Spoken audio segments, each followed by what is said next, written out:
The salt wind carried my father's voice across the dock like a slap. "Security, remove this woman. She's not on the guest list." I stood there clutching my purse while 50 wealthy guests turned to watch my humiliation. My own father, the man whose blood runs through my veins, had just called security on me.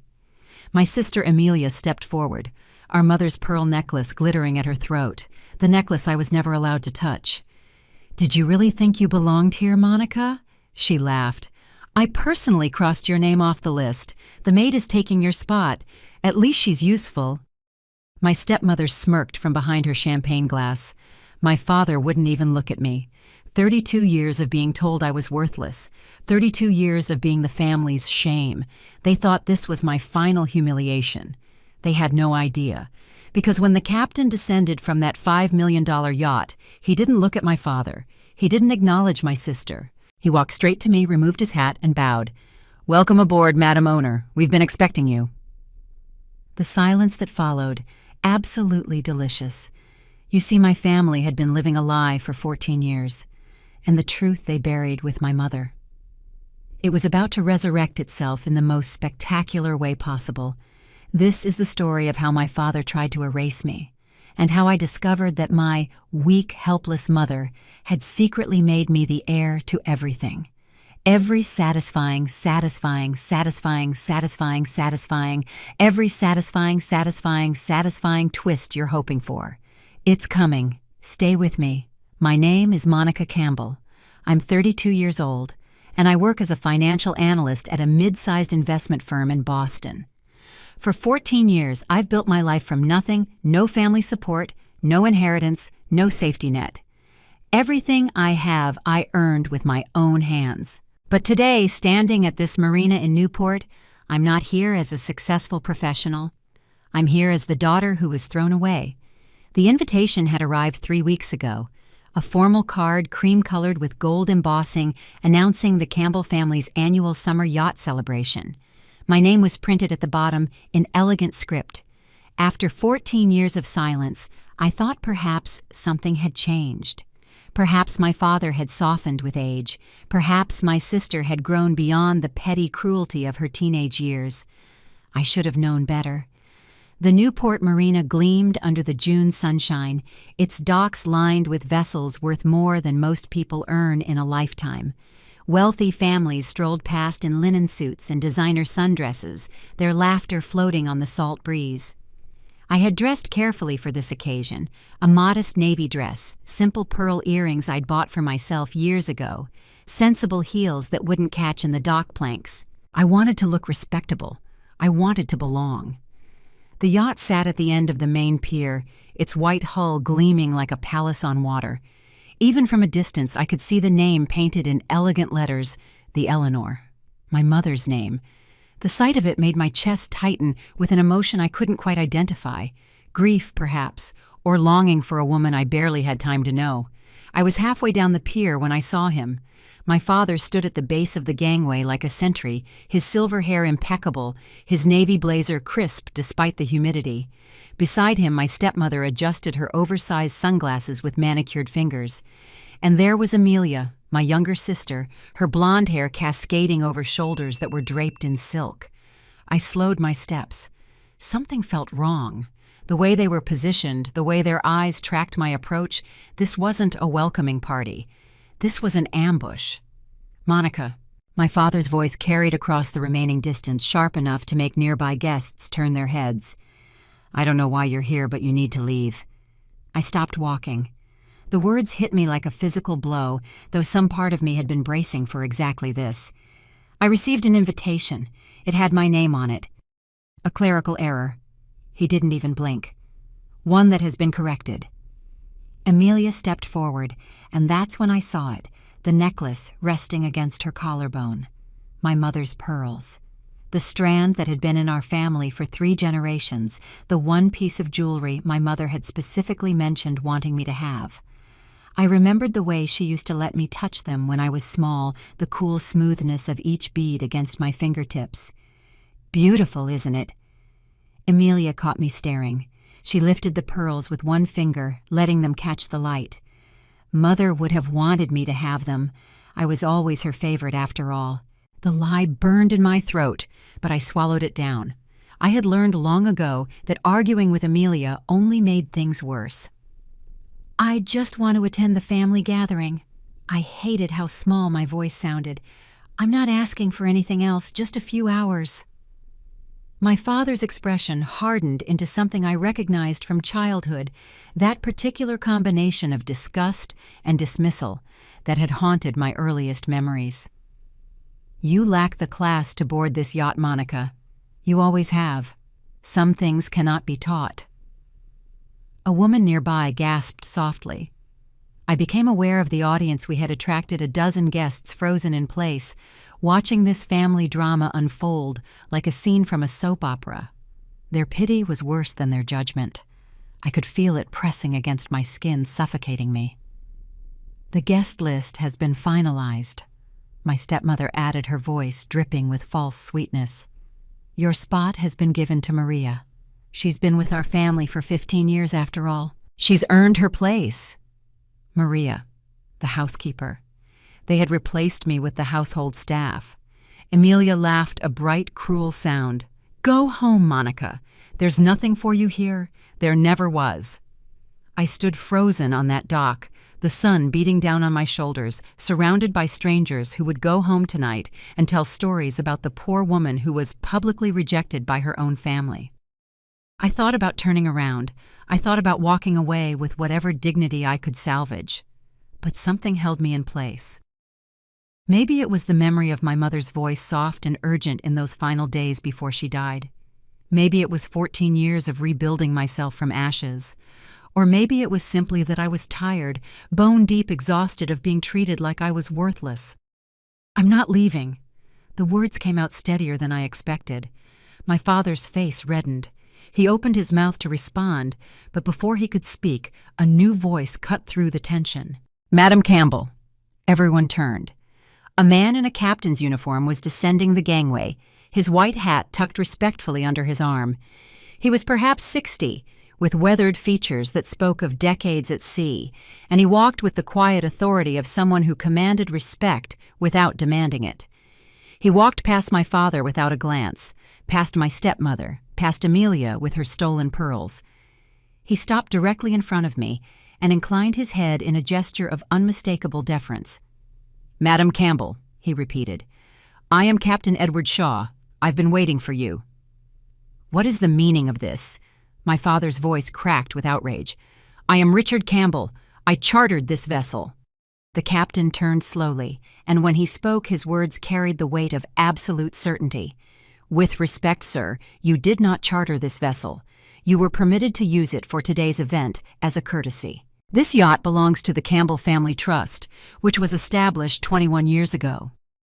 He paused, and I saw something flicker in his eyes, satisfaction perhaps. "The sole beneficiary of that trust is Miss Monica Eleanor Campbell." The silence that followed was so complete I could hear the water lapping against the hull. "That's impossible," Amelia whispered.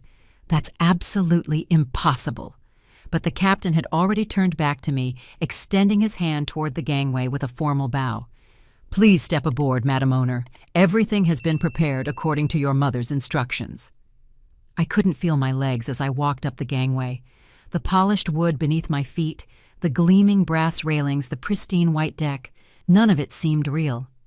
Behind me, I could hear my father's sputtering protests, my stepmother's shrill voice demanding explanations, but their words faded into meaningless noise.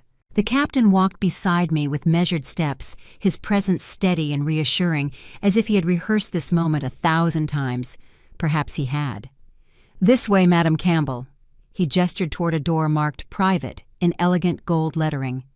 "There are documents you need to see, documents that will explain everything."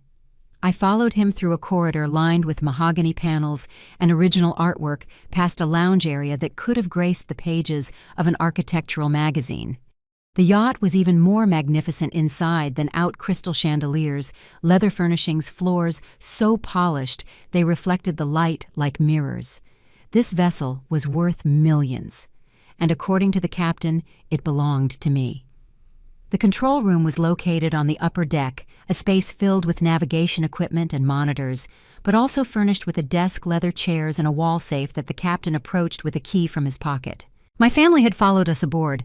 I could hear them arguing with crew members somewhere below, but the captain had stationed 2 officers at the door to ensure our privacy. 21 years ago, he began opening the safe and withdrawing a thick manila envelope. Your mother came to me with a proposal. I was a young officer then, working on commercial vessels, dreaming of commanding my own ship someday. She offered me that dream. She purchased this yacht and appointed me as its captain, and as the trustee of a legal entity she called the Campbell Family Trust. He placed the envelope on the desk and opened it, carefully spreading documents across the polished surface. I saw my mother's handwriting on several pages, that familiar, elegant script that I remembered from birthday cards and grocery lists, and the one letter she had left me when she died. These are the original trust documents, the captain continued. Signed and notarized when you were 11 years old. Your mother transferred all her personal assets into this trust. The yacht, several real estate properties, investment accounts, and other holdings I'm not at liberty to discuss until the formal reading with her attorney. I picked up one of the documents with trembling hands. The legal language blurred before my eyes, but I caught phrases that made my breath catch: sole beneficiary Monica Eleanor Campbell, and to be revealed upon the beneficiary's 30th birthday, and in the presence of immediate family members. She planned this, I whispered. She planned this moment. Down to the smallest detail. The captain's voice held a note of admiration. Your mother specified that the truth should only be revealed when your family gathered publicly for a significant event. She wanted witnesses. She wanted them to be exposed in front of the same society they valued so highly. The door burst open before I could respond. My father stormed in his face, crimson with rage, brushing past the officers who tried to restrain him. Amelia and my stepmother crowded in behind him, their expressions cycling between shock and fury. "This is fraud," my father shouted, slamming his palm on the desk. "Eleanor was a housewife. She didn't have assets. She didn't have business sense. She couldn't have established a trust because she had nothing to put in it." The captain regarded him with cold composure. "With respect, Mr. Campbell, that is entirely false. Eleanor Mitchell Campbell was the founder and principal owner of Mitchell Properties, a real estate investment firm that she built from a single rental property into a portfolio worth approximately $47 million at the time of her death. The number hung in the air like a physical thing. $47 million. "You're lying," Amelia said, but her voice wavered. "Mother never worked. She stayed home with us. She was fragile. She was sick. She was none of those things." The captain cut her off without raising his voice. Eleanor Campbell was one of the most astute businesswomen I have ever encountered. She operated her company under her maiden name to maintain privacy, and she deliberately concealed her success from her husband because she knew. He paused, looking directly at my father. She knew exactly what kind of man she had married. My father's face had gone from red to white. He looked like a man watching his carefully constructed world crumble around him. "This cannot possibly be legal. She was my wife. Her assets were marital property. I had rights." "You had no rights," the captain interrupted. "Mrs. Campbell established Mitchell Properties before your marriage, and she maintained it as separate property throughout. Every document was reviewed by attorneys specifically to ensure that you could never touch her holdings. She anticipated your objections, Mr. Campbell. She anticipated everything." I sank into one of the leather chairs, my mind racing to reconcile the mother I remembered with the woman being described. The mother I knew had been gentle, soft-spoken, always tired. She spent her days in bed during those final years, too weak to attend my school events, too ill to fight back when my father criticized her. I had believed she was fragile because that was what I had been told over and over until it became unquestionable truth. But what if the weakness was a mask? What if she had been hiding in plain sight, building an empire while everyone dismissed her as helpless? Why didn't she tell me? The question escaped before I could stop it.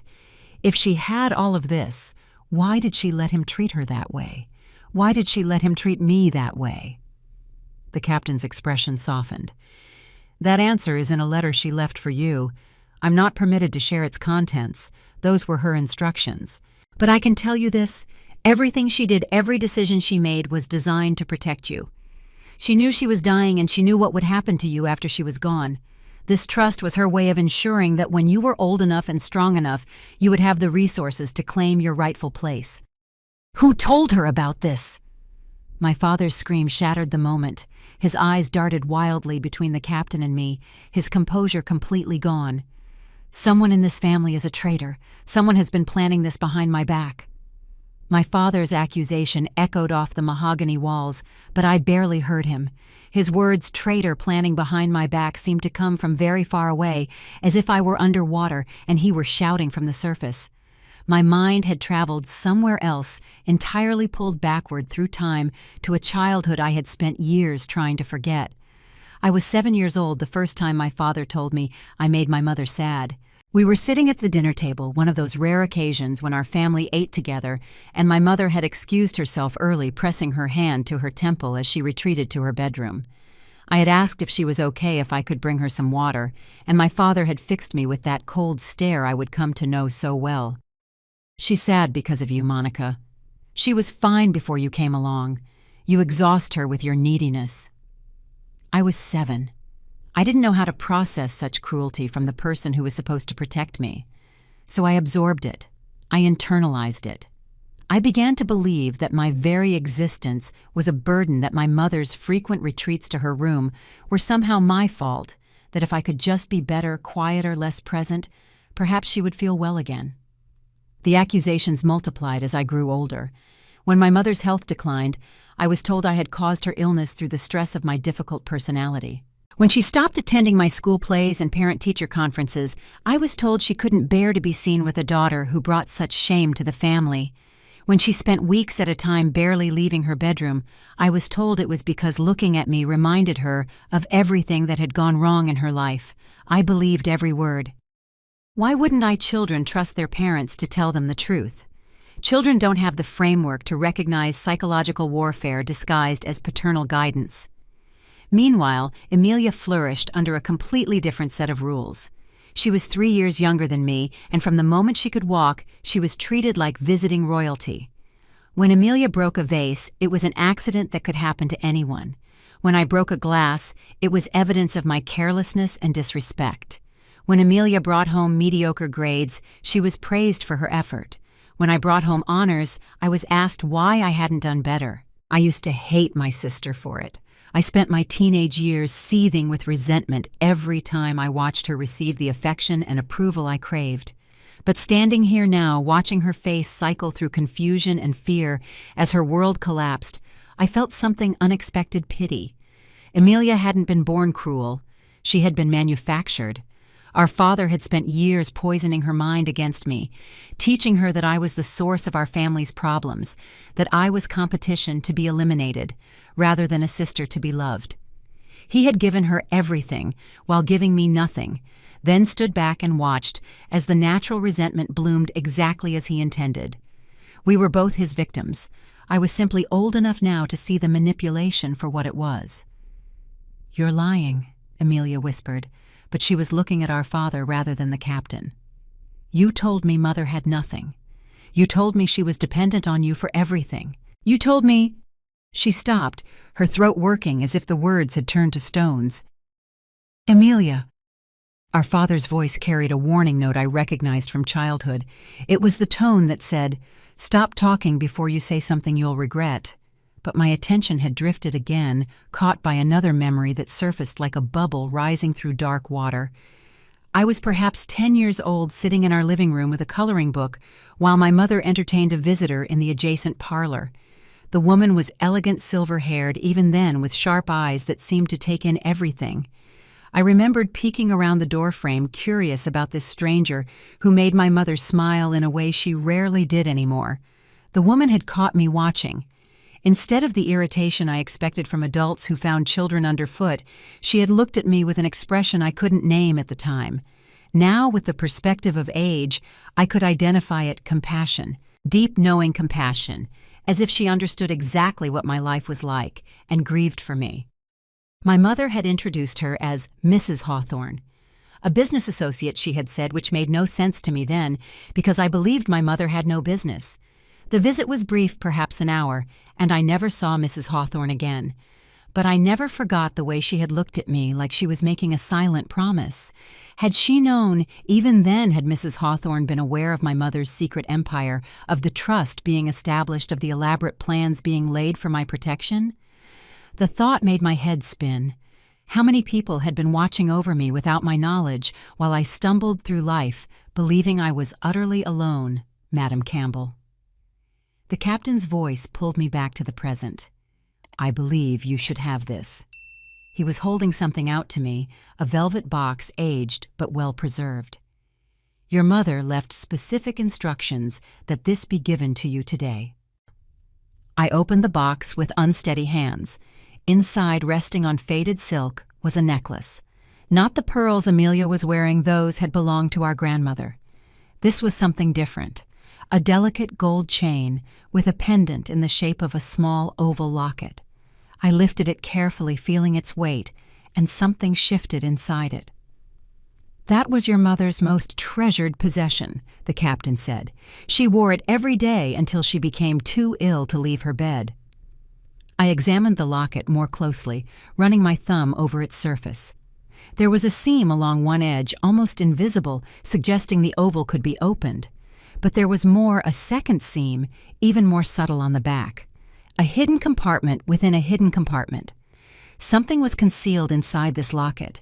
Something my mother had protected so carefully that she designed 2 layers of secrecy to keep it safe. I held the locket in my palm, feeling its weight and the subtle shift of something hidden within, and the memory came rushing back with such force that I had to grip the edge of the desk to steady myself.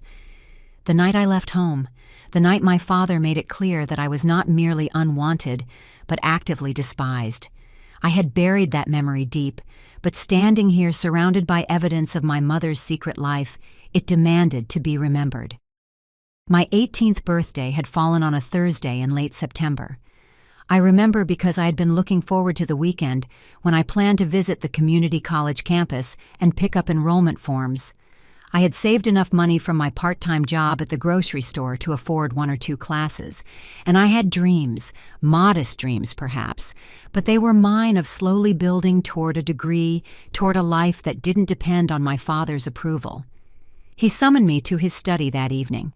The room had always intimidated me with its dark wood paneling and leather-bound books. He never read, purchased by the yard to create an impression of intellectualism. My father sat behind his massive desk like a king on a throne, and spread before him were documents covered in dense legal text. "Sit down, Monica." His voice was pleasant, almost friendly, which should have been my first warning. He was never pleasant with me unless he wanted something. I sat. He slid the documents across the desk. "These papers formally relinquish your claim to any inheritance from the Campbell family estate. Sign them, and you'll receive a small stipend to help you get started on your own. Refuse, and you'll leave this house with nothing." I stared at the papers, trying to make sense of what I was reading. Legal terms swam before my eyes: hereby surrender all rights, and irrevocable waiver, and in perpetuity. I was 18 years old with a high school education and a part-time job. I had no lawyer, no advocate, no one to explain what I would be giving up. "I don't understand," I said. "Why do I need to sign these? Mother only died 3 years ago. Hasn't her estate already been settled?" The pleasant mask slipped. I watched my father's expression harden into something cold and calculating. "Your mother's estate is none of your concern. What matters is that you are unworthy of bearing the Campbell name, and I will not allow you to destroy this family's reputation by claiming any connection to our wealth. You have brought nothing but shame to this household since the day you were born." "That's not true." The words came out small, barely a whisper. "It is true." He stood his chair, scraping against the hardwood floor. "You killed your mother. Your neediness, your constant demands for attention, your refusal to be the daughter she deserved, you drained the life out of her, and now you expect to profit from her death." "I never asked for anything." My voice cracked. "I just wanted—" "Sign the papers, Monica." "No." The refusal surprised me as much as it surprised him. Something had shifted inside me, some small flame of self-preservation that refused to be extinguished. I won't sign away my rights without understanding what I'm giving up. I want to talk to a lawyer first. What happened next remains burned into my memory with perfect clarity. My father swept his arm across the desk, sending papers and a crystal paperweight crashing to the floor. He grabbed a decorative vase from the bookshelf and hurled it against the wall, where it exploded into 1,000 pieces. His face had transformed into something I barely recognized, twisted with a rage that seemed too large for any normal grievance. "You worthless garbage!" he screamed. "You ungrateful, manipulative little parasite! I should have thrown you out years ago. Your mother begged me to keep you, begged me to give you a chance, and look how you repay her memory. Get out. Get out of my house. You have 1 hour to pack your things, and if you're not gone by then, I'll have the police remove you." I fled. I ran up the stairs to my bedroom. My vision blurred by tears, my hands shaking so badly I could barely grip the railing. And there at the top of the stairs, I saw Amelia. She was standing in the shadow of her doorway, watching. Her face was wet with tears, her body trembling, her eyes wide with terror. But she wasn't looking at me with sympathy or sisterly concern. She was looking at me the way one might look at a dangerous animal, with fear and revulsion. "You killed her," Amelia whispered. "Daddy told me. You killed Mommy with your selfishness, and now you're trying to steal from us." I wanted to stop. I wanted to grab my sister by the shoulders and shake her, to make her see that everything our father had told her was lies. But I didn't have time, and I didn't have the words, and some part of me recognized that Amelia was as much a prisoner as I was. Our father had built walls around her mind, walls made of fear and false narrative, and I couldn't tear them down in the hour I had left. I packed what I could fit in 2 suitcases. Clothes, a few books, the small amount of cash I had hidden in a sock drawer. And then, as I was clearing out my closet, my hand brushed against something wedged behind the back panel. A box I had never seen before, wrapped in cloth, that had once been white but had yellowed with age. Inside was an envelope addressed to me in my mother's handwriting. My hands trembled as I opened it. The letter was brief, just a few paragraphs, but each word seemed to glow with intention. "My darling Monica," it began, "if you are reading this, then things have unfolded as I feared they might. Your father is not the man I once believed him to be, and I am so sorry that I cannot be there to protect you from him. But I have made arrangements. When you turn 30, the truth will follow. Until then, be strong, be patient, and know that you are loved more than you can possibly imagine. Find the woman I trusted most. She will guide you when the time comes." The letter was signed with my mother's name, and below it a single line that would change the course of my life. Eleanor Hawthorne, 247 Beacon Street, Boston. Remember that name. I left my father's house that night with 2 suitcases and an address burned into my memory. The next 12 years of my life were a blur of survival, minimum wage jobs, shared apartments with strangers, community college classes, taken one at a time because that was all I could afford. But I never forgot the name Eleanor Hawthorne, and I never stopped wondering what my mother had meant by, "When you turn 30, the truth will follow." On my 30th birthday, I finally gathered the courage to visit 247 Beacon Street. The townhouse was elegant in that understated Boston way red brick with white trim and window boxes overflowing with geraniums. I stood on the sidewalk for nearly 20 minutes, clutching my mother's letter in one hand and the locket in the other, trying to convince myself to climb the steps and ring the bell. What if Mrs. Hawthorne had moved? What if she had died? What if she looked at me with no recognition at all, and my mother's final message turned out to be nothing but the confused ramblings of a dying woman? The door opened before I could make a decision. A woman stood in the entrance, silver-haired and elegant, older than I remembered, but unmistakably the same person who had visited our home 2 decades ago. She took one look at me and pressed her hand to her heart. "Monica," she breathed. "Oh, my dear child. You look exactly like her." She ushered me inside before I could speak, leading me through a foyer decorated with antique furniture and oil paintings into a sitting room that smelled of old books and lavender. Tea appeared as if by magic, served in delicate china cups that probably cost more than my monthly rent. And then Mrs. Hawthorne sat across from me, her eyes glistening with unshed tears, and asked to see what I had brought. I handed her the letter first. She read it slowly, her lips moving slightly as if in prayer, and when she finished, she carefully folded it and placed it on the table between us. Then I gave her the locket. The moment it touched her palm, the tears she had been holding back spilled down her cheeks. "Eleanor gave this to me for safekeeping the week before she died," Mrs. Hawthorne whispered. "She made me promise to ensure it reached you someday.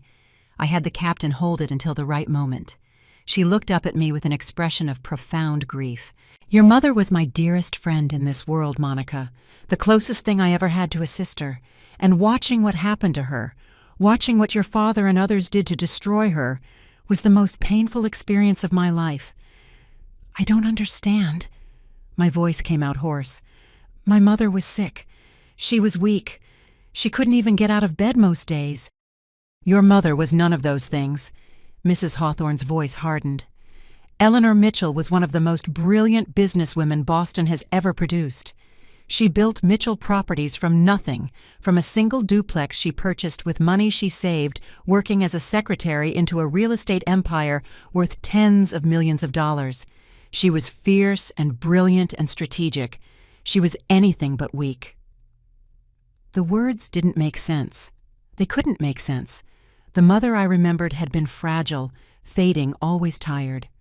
The mother I remembered had let my father control every aspect of our household without protest. The mother I remembered had died quietly in her bed, defeated by an illness no one ever properly explained. Then why, I asked, why did she seem so helpless? Why did she let him treat us the way he did? Mrs. Hawthorne sighed deeply. Because she was fighting a war on multiple fronts, and she was losing. There was a woman named Victoria Lane, a competitor in the real estate market, who saw your mother as a threat to be eliminated. Victoria was ruthless in ways your mother refused to be. She spread lies about Eleanor's business practices, bribed inspectors to find code violations in her properties, turned investors against her with whispered insinuations of fraud. Your mother spent the last years of her life trying to salvage what she had built while protecting you from the fallout. Victoria Lane. I repeated the name, filing it away. She destroyed my mother's business. She tried. She succeeded in damaging it significantly. But Victoria wasn't working alone, and Mrs. Hawthorne paused, choosing her next words carefully. Your mother believed, and I believe, that her illness was not entirely natural. The stress of the attacks against her business weakened her, yes. But she deteriorated too quickly, too conveniently. She suspected that someone was ensuring she wouldn't recover. A chill ran down my spine. "You're saying someone killed her." "I'm saying that your mother's death was very convenient for certain people. Your father gained control of whatever assets she hadn't managed to protect. Victoria Lane absorbed several of her properties at bargain prices. And someone else, someone your mother could never quite identify, profited most of all by keeping everyone fighting each other." Mrs. Hawthorne rose and walked to a writing desk in the corner of the room. From a locked drawer, she withdrew a thick envelope yellowed with age, but sealed with red wax bearing an imprint I didn't recognize. "Your mother gave this to me 8 months before she died," she said, placing it in my hands. "She made me swear not to open it and not to give it to you until your 30th birthday. She knew Monica. She knew the family would abandon you. She knew your father would try to take everything. And she spent her final months preparing for that eventuality." I broke the seal with trembling fingers. Inside were documents, bank account information, property deeds, stock certificates, and pages of handwritten notes in my mother's careful script. There were names I didn't recognize, companies I had never heard of, and warnings about people who might try to stop me from claiming what was rightfully mine. "She prepared everything for you to survive," Mrs. Hawthorne said softly, "and to rise. Your mother was dying, but she refused to leave you defenseless. Everything you need to reclaim your inheritance and expose the people who destroyed her, it's all there." I looked up from the documents, my head spinning with information I couldn't yet process. "Victoria Lane. Is she still alive?" Mrs. Hawthorne nodded slowly. "Very much so. She's more powerful now than she was when your mother knew her. But Monica, She reached out and gripped my hand with surprising strength. "Victoria Lane is still alive and she's dangerous. But she's not your only enemy. There's someone more dangerous hiding in the shadows, someone who manipulated Victoria, your father, and everyone else like pieces on a chessboard. Your mother never discovered who it was. Finding that person may be the most important thing you ever do." The envelope Mrs. Hawthorne gave me that day contained more than documents. It contained a roadmap for transformation. But transformation, I would learn, doesn't happen overnight. It requires patience, discipline, and the willingness to start from the very bottom, even when you know you're destined for something greater. 3 days after our first meeting, Mrs. Hawthorne called me with an offer. She owned a property management company, Hawthorne Holdings, that oversaw commercial and residential buildings throughout New England. She wanted me to come work for her. Not as an executive, not as a protege being groomed for leadership, but as a file clerk in the basement records department. "Your mother built her empire from nothing," Mrs. Hawthorne explained when I hesitated. "She started as a secretary, remember? She learned every aspect of the business from the ground up, and that knowledge made her untouchable. If you want to protect what she left you, you need to understand how it works, every piece of it." I accepted the position. The pay was barely above minimum wage. The work was tedious, and my coworkers ranged from indifferent to openly hostile. But I showed up every day at 7 in the morning and stayed until the last file was sorted, the last document scanned, the last request fulfilled. I learned the filing systems, the accounting codes, the intricate web of regulations that governed property management. I asked questions constantly, took notes obsessively, and read everything I could find about real estate investment during my lunch breaks. Within 6 months, I was promoted to administrative assistant. Within a year, I was managing accounts receivable. By my second anniversary at the company, I had moved into the acquisitions department, where I discovered something unexpected. I was good at this. Really good. The financial analysis that had seemed like impenetrable jargon when I first started now made intuitive sense. I could look at a property listing and see potential that others missed. I understood how to structure deals that benefited all parties while protecting our interests. The skills my father had always insisted I lacked: intelligent strategic thinking, business acumen turned out to be abilities I possessed in abundance. They had simply been buried under years of being told I was worthless. Not everyone appreciated my rise through the ranks. There was a woman named Sandra Chen who had worked in acquisitions for 8 years and believed she was next in line for promotion to department head. When Mrs. Hawthorne began assigning me increasingly complex projects, Sandra's resentment crystallized into active sabotage. It started with small things, files that went missing from my desk emails that somehow never reached my inbox, meeting times that were changed without anyone informing me. I missed a crucial deadline because Sandra had deliberately misfiled a time-sensitive document, and I watched her barely suppress a smirk when our supervisor reprimanded me in front of the entire department. "She's just charity," I overheard Sandra telling a colleague in the break room. "Hawthorne picked her up off the street out of pity. Watch, she'll wash out within 6 months. People like her always do." And the old Monica, the Monica who had been conditioned by 18 years of abuse to believe she deserved mistreatment, might have crumbled under Sandra's campaign. But I wasn't that person anymore. I had read my mother's notes, studied her strategies, absorbed the lessons Mrs. Hawthorne was teaching me. And one of those lessons was this: never react with emotion when you can respond with evidence. I began documenting everything. Every missing file, every mysteriously deleted email, every changed meeting time.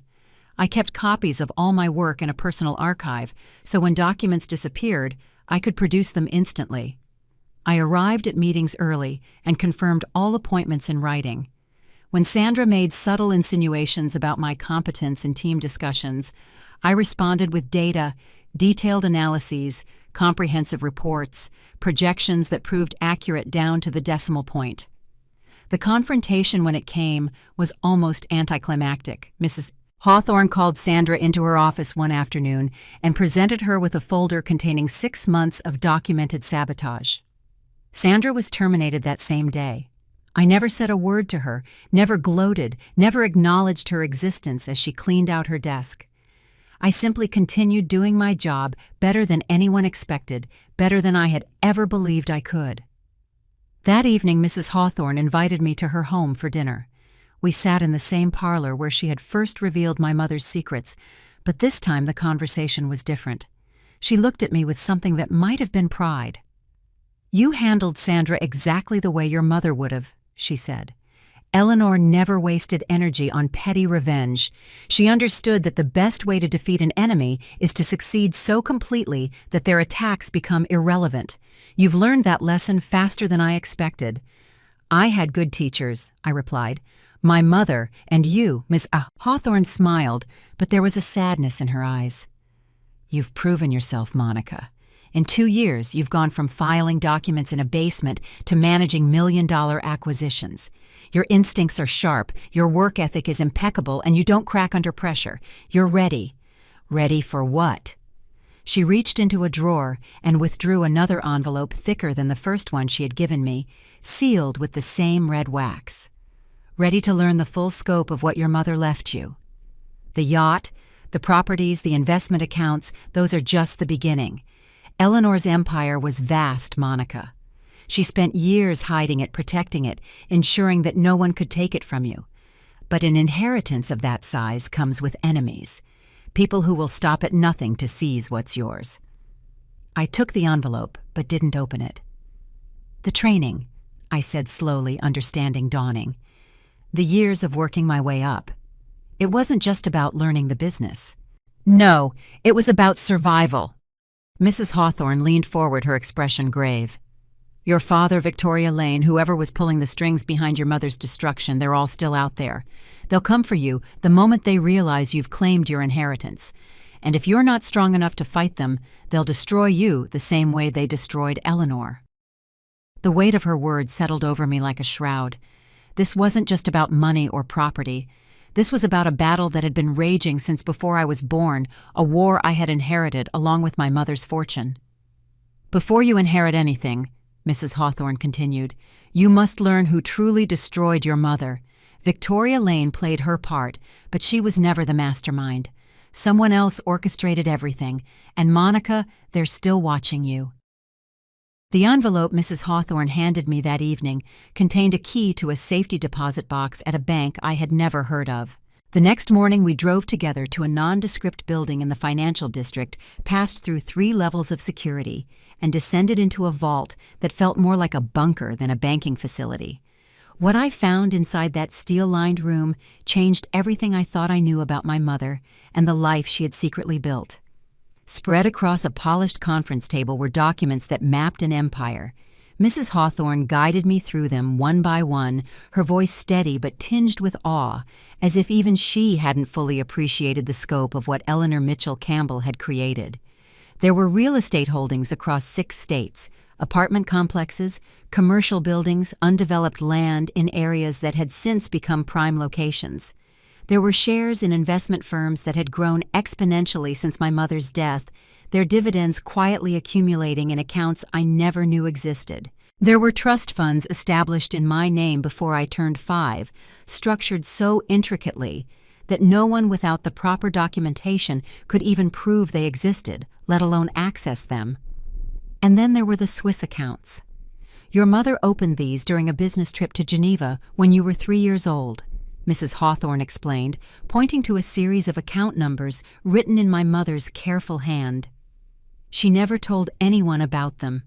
Not your father, not her business partners, not even me, until shortly before she died. She called them her insurance policy. I stared at the figures, struggling to comprehend the numbers. How much is in these accounts? As of the last statement I received, approximately $12 million. But that was 5 years ago. With interest and investment returns, it could be significantly more by now. $12 million, hidden in Switzerland. Added to everything else, the properties, the investments, the trust funds. My mother had left me a fortune that dwarfed anything I had imagined.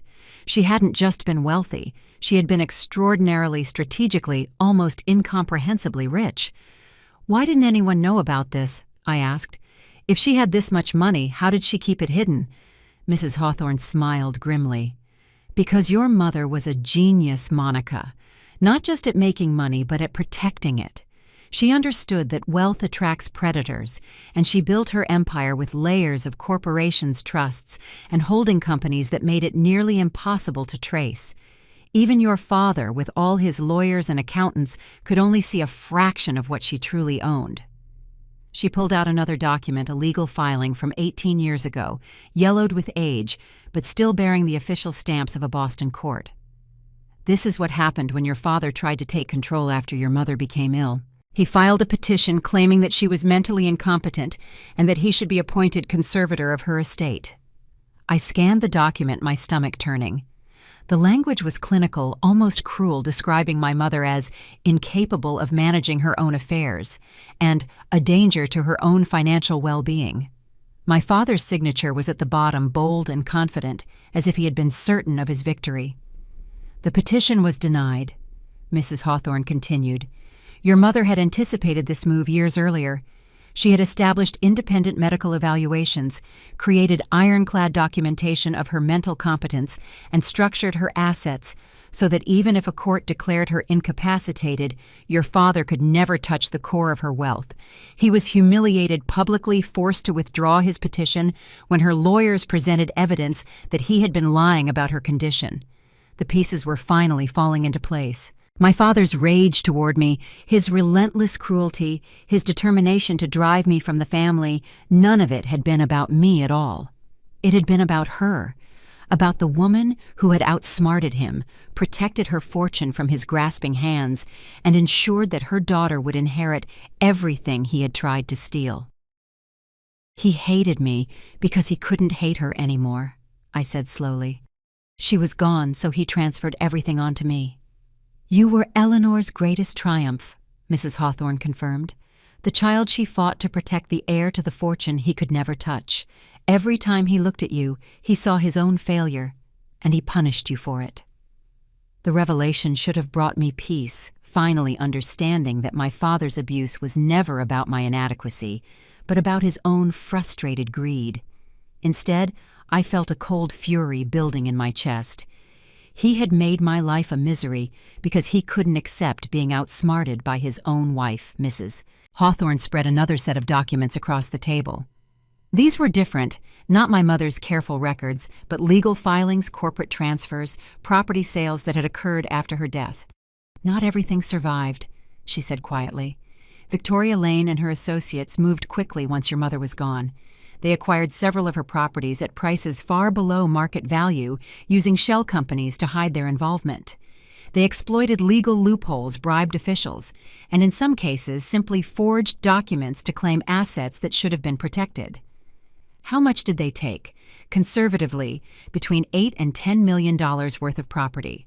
Some of it has been developed and resold multiple times since then, which makes recovery complicated, but not impossible. She looked at me intently. You are the sole beneficiary of your mother's estate, Monica. You have legal standing to challenge these transfers, to demand audits to expose the fraud that occurred. Everything Victoria Lane stole can potentially be reclaimed. But she won't let that happen without a fight. No, she won't. Victoria has spent 15 years believing she got away with what she did. She's built her current empire partly on the foundation she stole from your mother. If you come forward with these documents, you're not just threatening her finances, you're threatening to expose her as a fraud and a thief. People like Victoria don't surrender stolen fortunes quietly. I gathered the documents carefully, my mind racing with plans and possibilities. I had spent 2 years preparing for this moment, building skills and knowledge and resilience. I was ready to fight for what was mine. My phone buzzed in my pocket. I pulled it out, expecting a routine notification, but what I saw made my blood run cold. An email from an address I didn't recognize with no subject line. The message contained only 7 words. Stop digging or you'll end up like your mother. The memory of that threatening email faded as I stood on the deck of my yacht watching my family struggle to comprehend the complete reversal of their fortunes. 2 years had passed since that anonymous message arrived on my phone. 2 years of preparation, investigation, and careful planning. Now finally, I was ready to confront the people who had stolen my childhood and attempted to steal my inheritance. The marina had become an amphitheater. Guests who had been boarding their own vessels now stood frozen on the docks, champagne flutes forgotten in their hands, watching the Campbell family drama unfold with undisguised fascination. I could see them whispering to each other, phones discreetly raised to capture the spectacle. By tomorrow morning, this scene would be the talk of every country club and charity gala in Newport. The thought brought me a grim satisfaction. My father had abandoned his attempts at intimidation. He stood on the deck looking diminished. Somehow, his commanding presence deflated by the public exposure of his lies. My stepmother clutched his arm with white-knuckled fingers, her social smile frozen into something resembling a grimace. And Amelia, my sister, who had flaunted our mother's pearls and announced my replacement by the household maid, stood slightly apart from them, her face cycling through emotions too quickly to catalogue. "This is absurd." My father tried again, but his voice had lost its thunder. The yacht was purchased with family money. Eleanor had no independent assets of any significance. Whatever documents you've produced are obviously forgeries. Captain Shaw stepped forward, and I noticed he had positioned himself slightly in front of me, as if instinctively shielding me from my own family. "Mr. Campbell, I have served as trustee of the Campbell Family Trust for 21 years. Every document in my possession has been authenticated by independent legal authorities. The purchase records, the trust establishment papers, the transfer of ownership, all of it is genuine and legally binding." He paused, allowing his words to sink in. "This yacht has never belonged to you.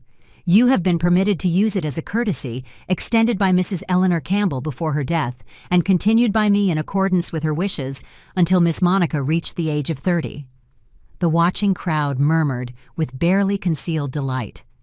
There is something universally satisfying about watching arrogant people receive their comeuppance, and my family had cultivated arrogance like a prized orchid for as long as anyone could remember.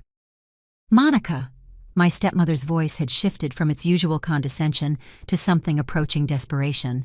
"Surely we can discuss this privately. There's no need to air family matters in front of strangers. Whatever misunderstandings exist, we can resolve them like civilized people." I regarded her coolly. This woman had stood by while my father threw me out of my childhood home. She had worn my mother's jewelry, slept in my mother's bed, spent money that should have been my mother's legacy. And now she wanted to appeal to family loyalty. "You may board the yacht," I said finally. "All of you." Relief flickered across their faces, quickly suppressed. "However," I continued, "you will board as my guests. You will be accompanied by security at all times. You will not enter my private quarters or any area designated as restricted, and you will conduct yourselves with the courtesy appropriate to guests who have been extended a privilege they do not deserve." My father's face reddened. "Now see here. Those are my conditions." I cut him off without raising my voice. "Accept them or return to the dock. The choice is yours." The silence stretched between us. I watched my father struggle with the unfamiliar sensation of being powerless, of having no leverage, no authority, no weapon to use against the daughter he had spent 32 years diminishing. Finally, with visible effort, he nodded. "We accept." I gestured to the captain, who directed my family up the gangway with professional efficiency. Security officers in discreet navy blazers fell into step beside them, a visible reminder that their movements would be monitored. As they passed me, I saw something new in their eyes. Not respect, perhaps, but certainly a wariness that had never been there before. For the first time in my life, they were uncertain of me. Dinner was served in the grand dining room at 7 o'clock. The space was magnificent crystal chandeliers, casting warm light across a mahogany table set with fine china and sterling silver floor-to-ceiling windows offering views of the darkening harbor. I had arranged for a 5-course meal prepared by the yacht's private chef, each dish more exquisite than the last. My family ate in near silence, the awkwardness broken only by stilted compliments about the food and occasional remarks about the weather. I watched them from my seat at the head of the table, a position my father had occupied at every family meal I could remember. He sat to my right now, visibly uncomfortable with the reversal, cutting his filet mignon into precise squares that he barely tasted. My stepmother made conversation with the empty air, commenting on the lovely table settings and the exceptional wine selection. Emilia stared at her plate, the stolen pearls around her neck suddenly seeming less like a trophy and more like evidence of a crime. "This is quite the vessel," my father said, eventually attempting to regain some semblance of control through casual observation. "Your mother always did have expensive taste, though I wonder how she managed to afford something of this caliber without my knowledge." "She managed many things without your knowledge," I replied, "as you're beginning to discover." The barb landed. I saw him flinch, saw my stepmother's hand tighten on her wine glass. The politeness we were all performing was a thin mask, and everyone at the table knew it. They were planning something. I could see it in the glances they exchanged when they thought I wasn't looking. Whatever submission they had offered on the deck was temporary, a tactical retreat while they regrouped. I was prepared for that. I had been preparing for 2 years. The dining room door opened, and one of the security officers stepped inside. "Madam Campbell, there's a guest requesting permission to board. She says you're expecting her."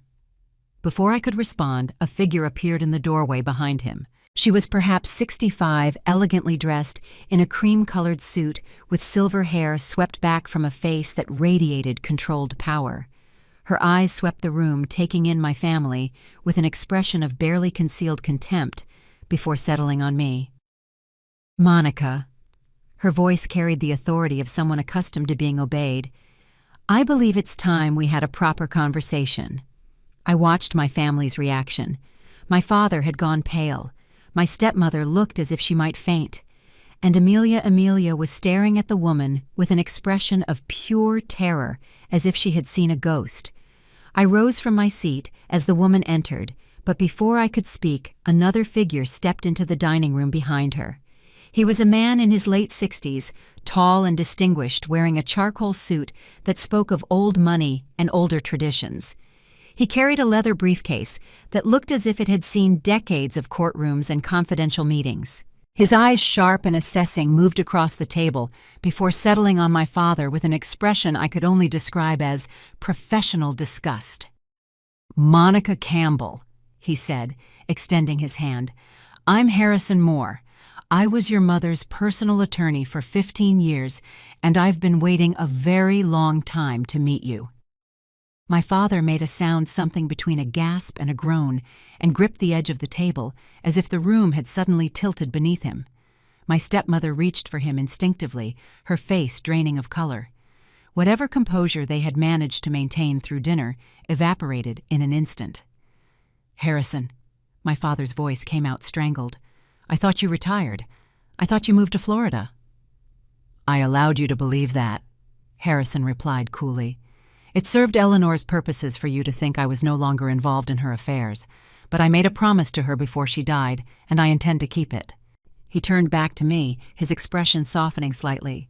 "Your mother was not only my client, Monica.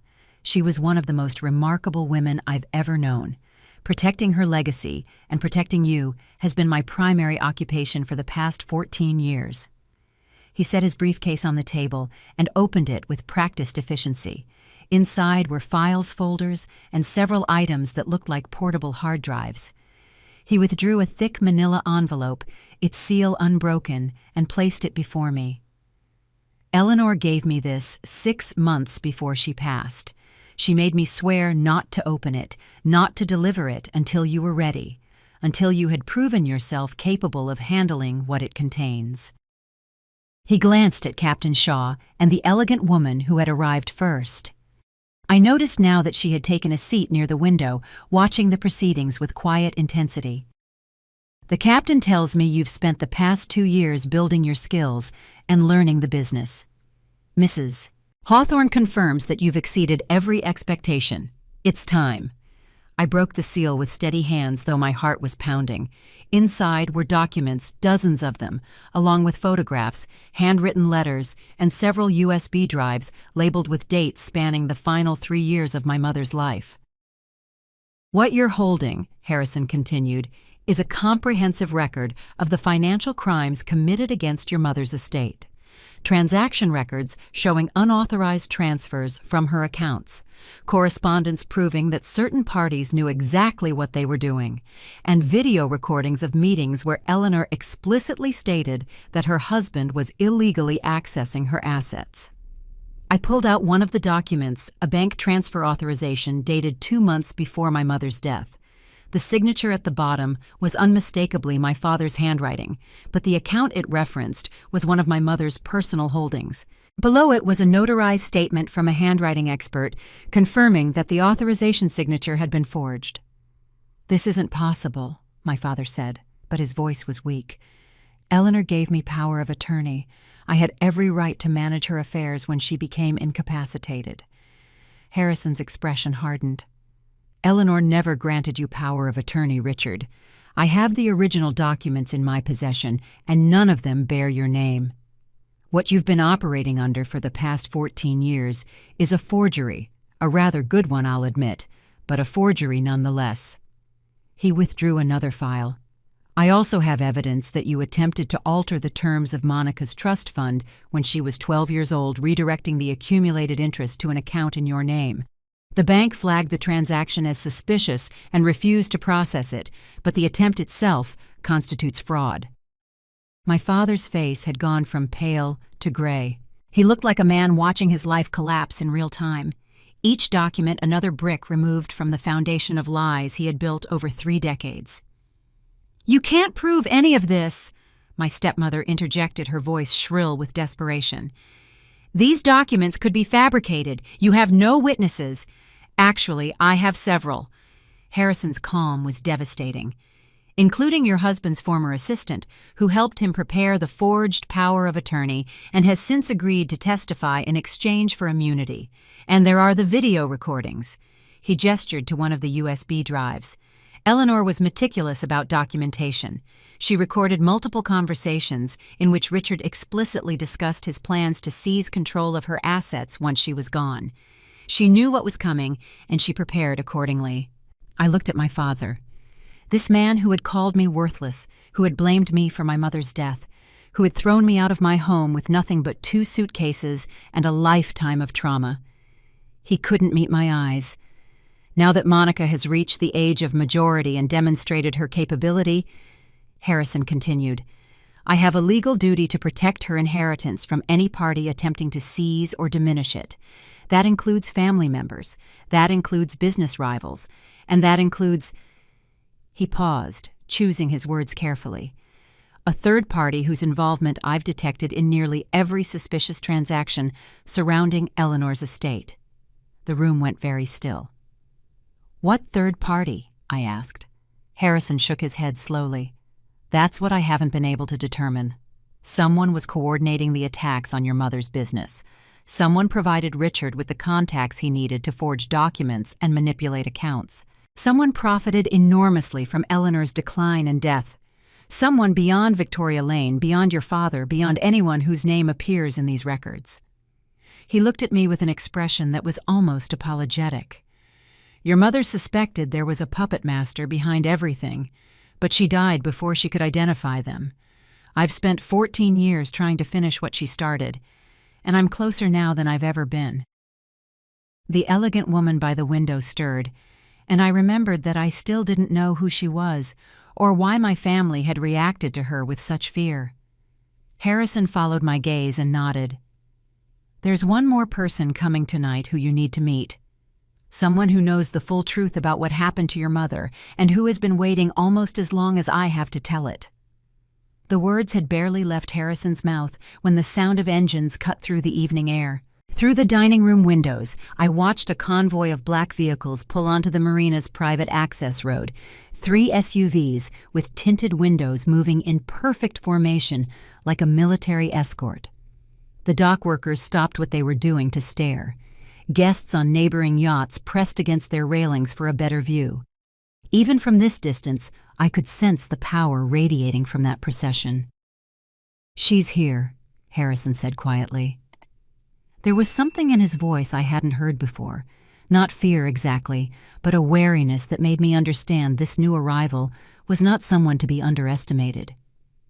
The elegant woman by the window, Mrs. Hawthorne, I realized now, though she had aged considerably since her visit to my childhood home, rose and moved to stand beside me. Her hand found my elbow, a gesture of support that felt almost maternal. "Whatever happens next," she murmured, "remember who you are. Remember what Eleanor built for you. And remember that Victoria Lane has never defeated an opponent she couldn't intimidate first." The convoy stopped at the base of the pier.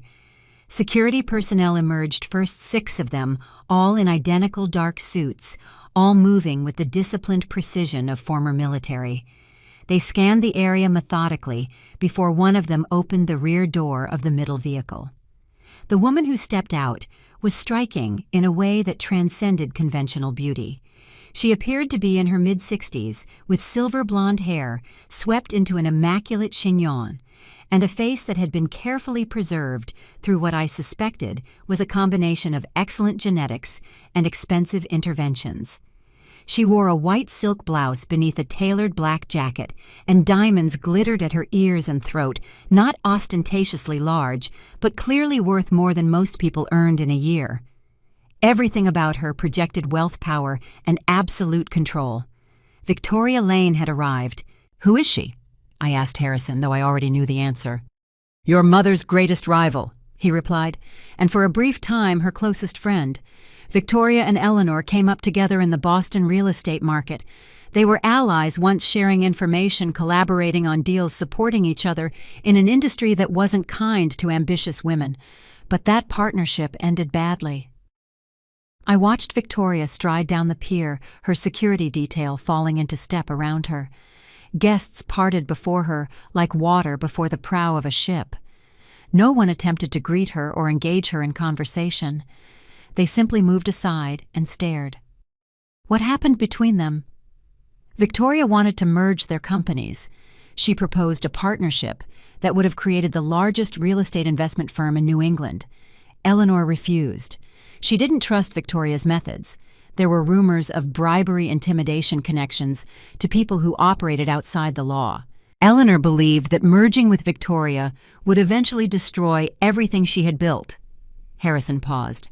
"Victoria didn't take the rejection well. From that moment on, she viewed your mother as an enemy to be eliminated." Victoria had reached the gangway now. She exchanged words with the security officer stationed at the base, and I saw him speak into his radio.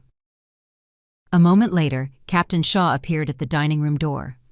"Madam Campbell, Victoria Lane is requesting permission to board. She says she has business to discuss with you." My father made a strangled noise. "Don't let her on this yacht, Monica. You don't know what she's capable of. She'll destroy you the way she destroyed—" He stopped abruptly, as if realizing he had said too much. "The way she destroyed whom?" I asked coldly. "My mother. The woman you've spent my entire life pretending was weak and helpless. The woman whose fortune you tried to steal." I turned back to the captain. "Grant her permission to board. Escort her to the main deck. I'll meet her there." I left the dining room without waiting for a response, Mrs. Hawthorne and Harrison following close behind. My father called after me a warning, a plea I couldn't tell, but I didn't look back. Whatever was about to happen, I wanted to face it standing in the open air with the harbor lights spread before me like a glittering audience. Victoria was waiting on the main deck when I arrived. Her security had positioned themselves at discreet intervals close enough to intervene if needed, but far enough to allow for private conversation. She stood at the railing with her back to the water, her posture relaxed, her expression unreadable. When she saw me emerge from below, something flickered in her eyes, surprise perhaps, or recognition. "My God," she said softly, "you look exactly like her." I stopped a few feet away, acutely aware of the power dynamics at play. This woman had nearly destroyed my mother. She had stolen properties, ruined reputations, and profited from tragedy. By every measure, she was my enemy. But there was something in her voice that didn't match the villain I had imagined, a complexity that made me hesitate. "And that's not good news for you," Victoria continued, her tone shifting to something harder. "Eleanor made the mistake of believing that intelligence and hard work would protect her from people who don't play by the rules. She was wrong. I hope you're smarter than she was." "I know what you did to her," I said. I have documentation of every property you stole, every deal you sabotaged, every lie you spread to destroy her reputation." Victoria's smile was thin and cold. "Documentation, evidence, legal proceedings." She waved a dismissive hand. "Your mother had all of that too, and look where it got her. Dead at 47, her empire in ruins, her daughter thrown out like garbage." She stepped closer, her eyes boring into mine. "You want to know the truth about what happened to Eleanor? The real truth, not the sanitized version Harrison Moore has been feeding you. I want to know everything. Then you need to understand something first." Victoria glanced toward the dining room where my family sat in terrified silence. "I wasn't your mother's only enemy. I wasn't even her most dangerous enemy. There were people working against her that she never identified, people who used me, used your father, used everyone around her as instruments of destruction." Her voice dropped. "People who are still out there, still watching, still waiting to finish what they started." The harbor breeze carried the scent of salt and diesel, and somewhere in the distance a bell buoy chimed its lonely rhythm. Victoria Lane stood before me, this woman I had hated without ever meeting, and offered me something I hadn't expected, the possibility that the truth was more complicated than I knew. "Let's talk privately, Monica," she said. "Before your family destroys you the way they destroyed her, I have something you need to hear." I didn't take Victoria up on her offer for a private conversation. Not yet. Whatever she wanted to tell me, I needed to hear it in front of witnesses, people who could verify her claims or expose her lies. Instead, I led her back to the dining room, where my family sat frozen in various states of terror, and my allies waited with carefully neutral expressions. "Harrison," I said as we entered, "you mentioned video recordings. I think it's time we all saw what my mother had to say." My father half rose from his chair. "Monica, this isn't necessary. Whatever Eleanor recorded, she was clearly not in her right mind toward the end. Her illness affected her judgment, made her paranoid." "Sit down, Richard." Victoria's voice cracked like a whip, and to my astonishment, my father obeyed. She settled into a chair at the far end of the table, crossing her legs with deliberate elegance. "Let the girl see what her mother left her. It's long overdue."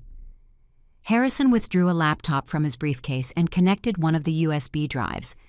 His movements were careful, almost reverential, as if he understood that what he was about to show me would change everything. He positioned the screen so everyone in the room could see, then pressed play. My mother's face filled the screen, and I felt my breath catch in my throat. She looked nothing like the woman in the photographs. I treasured those images of a vibrant, smiling woman holding a toddler version of me, her eyes bright with love and possibility.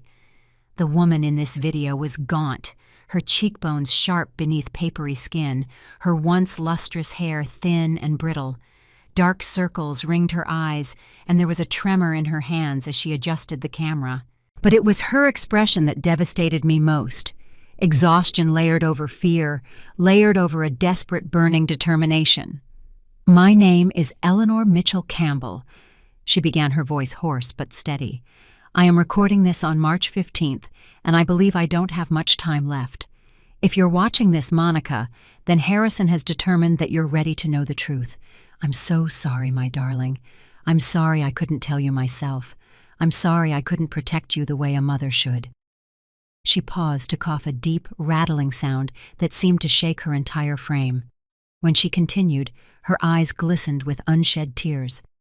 "I have been betrayed from every direction. My business rivals have spread lies about my mental competence, claiming I'm unfit to manage my own affairs. My husband, your father, has been working with them, providing information, signing documents I never authorized." Her voice cracked. "The man I married, the man I trusted to be your father, has been systematically stealing everything I built. He wants it all, Monica. And when I'm gone, he'll try to take it from you too." The video cut to a different scene, same room, different angle, clearly recorded on a different day. My mother sat at a desk covered with papers, while my father stood over her, his face contorted with rage. I had never seen him look like that, not even on the night he threw me out. This was something raw, something primal. "Sign the documents, Eleanor." His voice was barely controlled. You're too sick to manage the business anymore. Everyone can see it. Just sign the papers and let me handle things. I will never sign over my company to you." My mother's voice was weak but defiant. "I built Mitchell Properties from nothing. You had no part in it. You have no right to it." My father slammed his palm on the desk, scattering papers. "I have every right. I'm your husband. Everything you own is half mine under the law, and you've been hiding assets, moving money into accounts I can't access." He leaned closer, his face inches from hers. "You don't deserve to lead anything. You never did. You got lucky with a few investments, and you've been pretending to be some kind of business genius ever since. Well, I'm done pretending to respect you. Sign the papers, or I'll have you declared incompetent and take everything anyway. You'll never get my daughter's inheritance." My mother's voice was steel wrapped in velvet. "I've made sure of that. Monica will receive everything when she's old enough, and there's nothing you can do to stop it." The hatred that twisted my father's features in that moment was something I recognized. It was the same expression he wore when he looked at me throughout my childhood. I finally understood he had hated my mother long before she died, and when she was gone, I became the vessel for all that poisonous resentment. The video shifted again, returning to my mother alone, speaking directly to the camera. She looked worse now, more fragile, as if the confrontation with my father had drained whatever reserves she had left. "Victoria Lane will try to take everything," she continued. "She's been circling my business like a vulture for years, waiting for me to weaken. I don't know if she's working with Richard or if they're operating separately, but either way, she's dangerous. Don't underestimate her, Monica. She's smarter than she appears and more ruthless than you can imagine." My mother leaned closer to the camera, her eyes burning with intensity despite her obvious exhaustion. "I feel like I'm being watched all the time. There's someone else involved in all of this, someone pulling strings that I can't see. Richard isn't smart enough to orchestrate everything that's happening to me. Victoria is cunning, but even she doesn't have the reach to attack me from so many angles at once. There's a third party, Monica, someone hiding in the shadows, someone who profits from everyone's destruction." She coughed again, longer this time, and when she spoke again, her voice was barely a whisper. "If you're watching this, my darling girl, then I've failed to protect you the way I wanted. But I've left you everything I could. Money, property, information, allies who will help you when the time comes. You must be stronger than I was, smarter, more careful." Her eyes filled with tears. "Don't trust anyone until you know the complete truth. Not your father, not Victoria, not even the people who claim to be your friends. The truth is buried deep, and everyone has reasons to keep it hidden." The video ended. The screen went dark. The dining room was silent except for the soft lapping of water against the hull. I became aware that I was crying, tears streaming down my face, grief and rage and love, all tangled together into something I couldn't name. My mother had known. She had known everything that would happen, and she had fought until her last breath to protect me. Victoria Lane rose from her chair and walked slowly toward me. Her expression was unreadable, but there was something in her eyes that might have been respect. "Shall I tell you the part she didn't dare to record?" Victoria asked softly. "The part about what really killed her." The question hung in the air like smoke from an extinguished candle. I wiped the tears from my face with the back of my hand, refusing to show weakness in front of the woman who had helped destroy my mother's life. But Victoria's expression held none of the triumph I expected. Instead, she looked almost weary, as if the memories she was about to share carried a weight she had been bearing for far too long. "Before I became your mother's enemy," Victoria began, settling back into her chair with the practiced grace of someone accustomed to commanding attention. "I was her closest friend. We met at a real estate conference in 1987, two young women trying to break into an industry dominated by men who thought we belonged in secretarial pools. Eleanor was brilliant, anyone could see that within 5 minutes of talking to her, and I like to think I brought something to the table as well." She paused, her gaze drifting to the darkened windows, as if she could see the past reflected there. "We built our empires side by side. We shared information, warned each other about bad deals, celebrated each other's victories. When Eleanor married your father, I was her maid of honor. When I closed my first $1 million deal, Eleanor threw me a party that lasted until dawn. A ghost of a smile crossed her face. Mrs. Hawthorne was part of our circle too. The three of us against the world. We were going to change everything. I glanced at Mrs. Hawthorne, who sat rigid in her chair, her face carefully blank. She hadn't mentioned this history, this intimate connection with the woman she had warned me against. Another piece of the puzzle I hadn't known existed. "What happened?" I asked. Victoria's expression hardened. "Your father happened. Richard Campbell saw an opportunity when he married Eleanor, a chance to attach himself to a rising star without doing any of the work himself. At first, Eleanor didn't see it. She was in love, or thought she was, and she wanted to believe the best in him. But over time, his true nature revealed itself. He resented her success. He hated that she was smarter than him, more respected, more powerful. And he began to poison everything he touched." She leaned forward, her eyes locking onto mine. "Including my friendship with your mother. Richard whispered in Eleanor's ear that I was trying to steal her clients, that I was spreading rumors about her business practices, that I wanted to destroy her. None of it was true, not at first, but Eleanor believed him. She pulled away from me, stopped returning my calls, began treating me as a rival instead of an ally." "So you decided to actually become her rival?" The bitterness in my voice surprised me. "I decided to protect myself." Victoria's tone was sharp. "When someone declares war on you, Monica, you don't have the luxury of remaining neutral.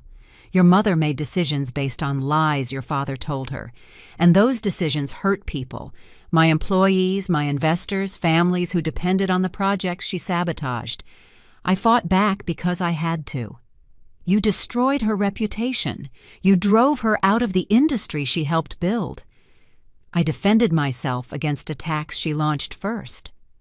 Victoria stood and walked to the window, her silhouette framed against the harbor lights. "Your mother was not a Saint Monica. I know you want to believe she was a pure victim, an innocent woman destroyed by evil forces beyond her control. But the truth is more complicated than that." She turned to face me, her expression unreadable.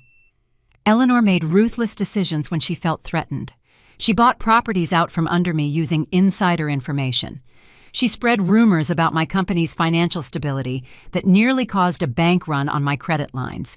She poached my best employees with promises she couldn't keep, then let them go when they'd served their purpose." Victoria's voice softened. "I'm not saying she deserved what happened to her. I'm saying she wasn't innocent. None of us were."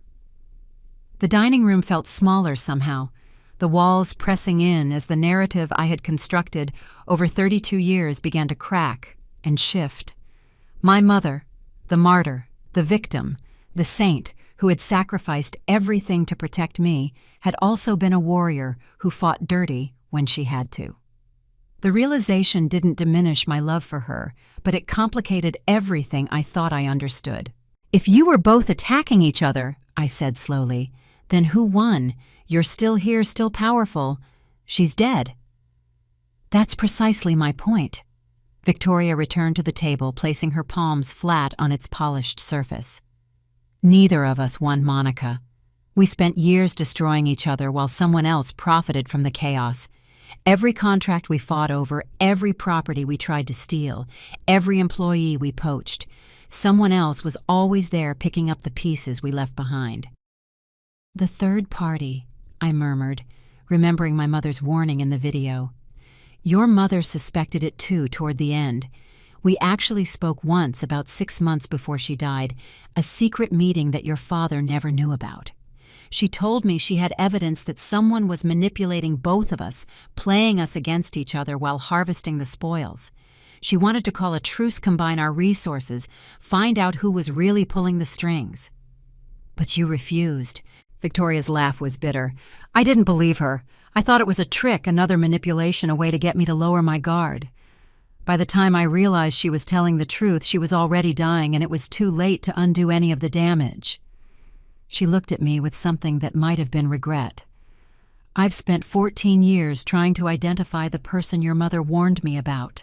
I've gotten close enough to know they're still active, still profiting from conflicts they create. But I haven't been able to prove anything." Mrs. Hawthorne spoke for the first time since Victoria's arrival. "Why are you telling her this now? What do you want?" Victoria smiled, but there was no warmth in it. "I want what Eleanor wanted before she died, to find the real enemy and destroy them. Monica has resources I need. She has legal standing to access records I can't touch, and she has something else that might prove even more valuable." "What's that?" I asked. Fresh eyes. A perspective unclouded by decades of suspicion and betrayal. Victoria straightened her posture, shifting into something more commanding. "Join me, Monica, and I'll help you destroy the real enemy. I'll share everything I know, open doors that have been closed to you, provide resources your mother could only dream of." Her eyes narrowed. "Refuse, and you'll be crushed like your mother was. You're already a target. The question is whether you want to face what's coming alone." I never got the chance to respond to Victoria's ultimatum. The words were still hanging in the air between us when the yacht lurched violently to starboard, sending glasses crashing to the floor and throwing several of us against the dining room walls. Through the windows I saw what had been a calm evening sky transform into something biblical, clouds the color of bruises rolling in from the Atlantic lightning, splitting the darkness in jagged white veins. "Storm came up fast," Captain Shaw said, bracing himself in the doorway. His voice was calm but urgent. "We need everyone to stay inside and away from the windows. The crew will handle—" The lights went out. Complete darkness swallowed the dining room, broken only by the strobe-like flashes of lightning that illuminated frozen tableaus of terrified faces. I heard my stepmother scream, heard furniture scraping against the floor as people scrambled for something to hold on to, heard the wind howling like a living thing trying to tear the yacht apart. "Everyone stay calm," Harrison's voice cut through the chaos. "The backup generator should kick in any moment." But I couldn't stay calm. The darkness felt oppressive, suffocating, and some primal instinct screamed at me to get out to find open air, to escape this confined space, where I couldn't see who was standing beside me. I fumbled my way toward where I remembered the door being, my hands brushing against walls and furniture, and once briefly against someone's arm. I found the exit and stumbled onto the main deck. The storm was even more terrifying out here, rain lashing horizontally, waves crashing against the hull with enough force to send spray 20 feet into the air, the yacht pitching and rolling like a toy in a bathtub. I grabbed the railing to steady myself, gasping for breath, trying to orient myself in the chaos. That's when I felt the hands on my back, two palms pressing hard between my shoulder blades, shoving me forward with vicious force. The railing hit my thighs, and my momentum carried me over, and suddenly I was falling, the black water rushing up to meet me, my scream torn away by the wind before it could fully form. My fingers caught something, a rope trailing from one of the deck fixtures, rough fibers burning my palms as my weight snapped against it. I swung like a pendulum, my legs dangling over the churning sea, rain streaming into my eyes and mouth. The waves reached for me hungrily, their spray soaking my clothes, their roar drowning out everything else. I tried to scream for help, but the wind stole my voice. I tried to pull myself up, but my arms were already trembling with the effort of simply holding on. This is how I die, I thought, with strange clarity. Thrown from my own yacht by someone who couldn't even face me in the light. But I didn't die. My fingers held. My arms, strengthened by 2 years of proving myself in ways both physical and psychological, refused to surrender. I clung to that rope with everything I had while the storm raged around me and the sea demanded my submission. Lights flickered on the backup generators, finally engaging, and I heard shouting above me, saw figures rushing to the railing, felt strong hands grabbing my wrists and hauling me upward. I collapsed onto the deck, coughing salt water, shaking uncontrollably alive. The first face I saw when I looked up was my father's. He stood at the railing perhaps 10 feet away, his expression frozen in what looked like genuine horror. His clothes were dry. He hadn't been out on deck when I fell, and his hands were empty, hanging uselessly at his sides. He looked like a man watching a car accident, paralyzed by the enormity of what was happening. But it was the second figure that made my blood run cold. My stepmother stood in the shadows near the doorway leading below deck. Unlike my father, she wasn't frozen. She was watching. And even through the rain, even in the flickering emergency lighting, I could see the expression on her face, cold satisfaction barely concealed beneath a mask of theatrical concern. "Monica!" She rushed forward, her voice pitched high with false worry. "Oh my God, are you all right? What happened? Did you slip?" I stared at her, water dripping from my hair, my chest heaving. I knew. In that moment, with absolute certainty, I knew who had pushed me. Captain Shaw took charge immediately. "Get her inside. Someone bring blankets. And I want to see the security footage from the past 15 minutes. All cameras, all angles." The next hour passed in a blur of warm blankets, hot tea, and quiet conversations conducted in urgent whispers. I sat in the main salon wrapped in a cashmere throw that probably cost more than my first car, while security personnel huddled around a laptop, reviewing footage from the yacht's surveillance system. My father sat across from me, silent and ashen. My stepmother had positioned herself beside him, her hand on his arm, playing the supportive wife with practiced ease. It was one of Victoria's security officers who found it. "Here," he said, turning the laptop so everyone could see. "Deck camera, 3x stamp 2147. The footage was grainy, washed out by the storm, but clear enough. It showed me stumbling onto the deck, grabbing the railing for support. And it showed my stepmother emerging from the doorway behind me, looking around quickly to ensure no one was watching, then crossing the distance between us in 3 quick strides. The push was deliberate, calculated. Her hands connected with my back, and she shoved with her full body weight, sending me over the railing with the kind of force that could only come from genuine hatred. "That's not," my stepmother began, but her voice faltered as every eye in the room turned to her. "The footage is doctored. Someone manipulated it. I would never—" "Play it again," I said quietly. They played it again, and a 4th time zoomed in on her face as she pushed me, capturing the expression of savage determination that twisted her features. "You tried to kill me," I said. The words came out flat, almost conversational. I was too exhausted for rage, too drained for anything but cold, hard truth. "You pushed me into the ocean during a storm, hoping I would drown."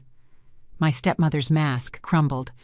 The concerned wife, the supportive family member, the woman who had played her role so carefully for so many years, all of it fell away, revealing something ugly and desperate underneath. "You deserve to die!" she screamed, lurching to her feet. Security officers moved to restrain her, but she kept screaming, her voice raw with decades of suppressed hatred. "You were supposed to be gone. You were supposed to disappear and never come back. Everything was arranged. Everything was planned, and then you show up here with your lawyers and your documents and your self-righteous mother's ghost." "Patricia," my father's voice was barely a whisper, "stop talking." But she was beyond stopping. "You want to know why I hate you, Monica? Because you're a reminder. Every time I look at you, I see her. Eleanor perfect. Eleanor, the woman who stole everything from me." I turned to my father. "Are you going to say anything your wife just tried to murder me?"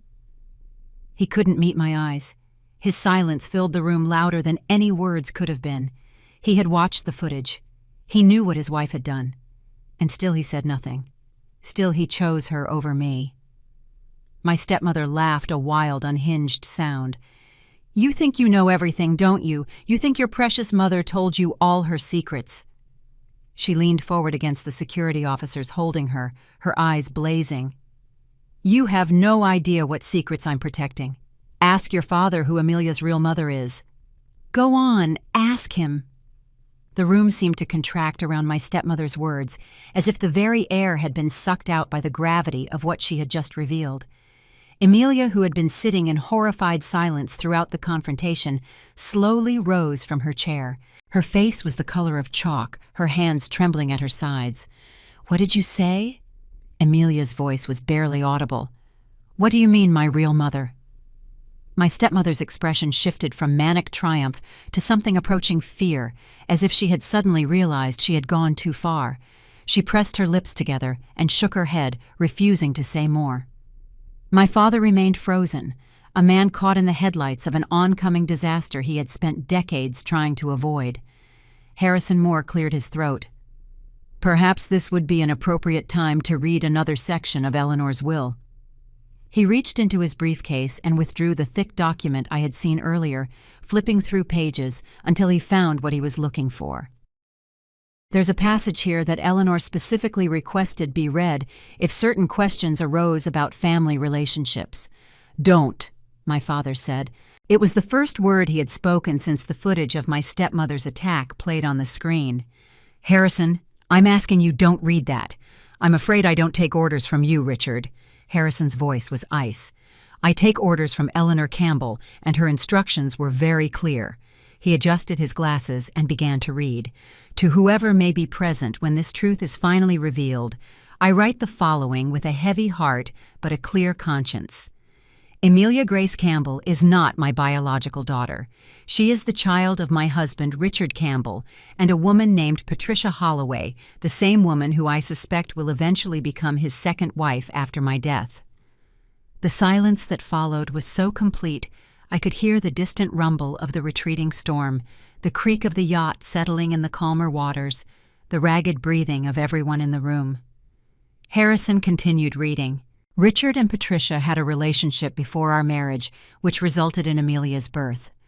When Patricia proved unwilling or unable to care for the child, Richard brought Amelia to me and begged me to raise her as my own.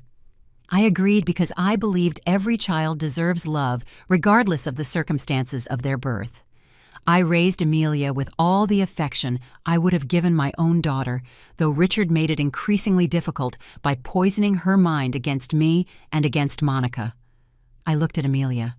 She stood motionless, tears streaming down her face, her world collapsing around her with every word Harrison spoke. "My husband always feared this truth would be exposed," Harrison read. "He overcompensated by favoring Amelia in every visible way, trying to convince the world and perhaps himself that she was his legitimate heir, but his guilt manifested in cruelty toward Monica, my biological daughter. He couldn't look at Monica without being reminded of me of his betrayal of the lies upon which our entire family was built. I have protected this secret for many years, not for Richard's sake, but for Amelia's. She was an innocent child who deserved a stable home. I only hope that when this truth emerges, she will understand that my love for her was genuine, even if nothing else in her life was." Harrison lowered the document. The dining room felt like a courtroom. After a devastating verdict, everyone present, everyone implicated, no one able to speak.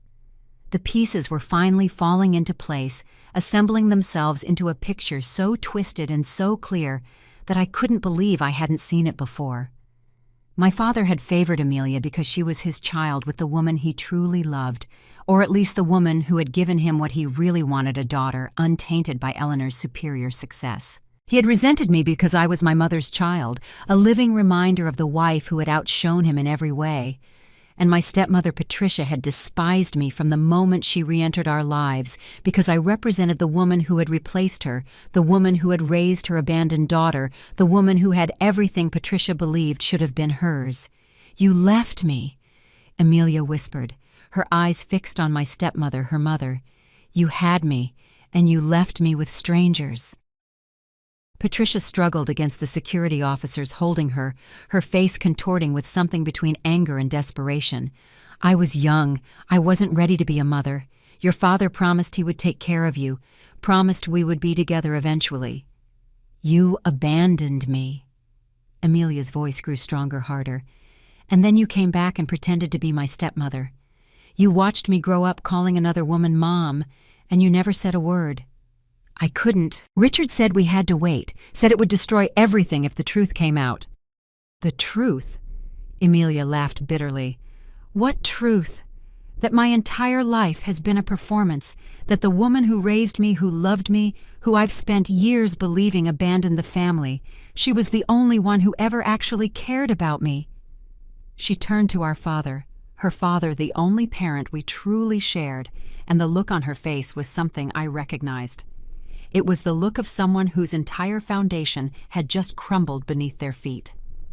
I had worn that expression myself 14 years ago when I walked out of our family home with 2 suitcases and no idea how I would survive. "You told me Monica killed our mother," Amelia said, her voice trembling with barely contained rage. "You told me she was selfish and greedy, that she drove Mom to an early grave with her constant demands. You made me hate my own sister for something she never did."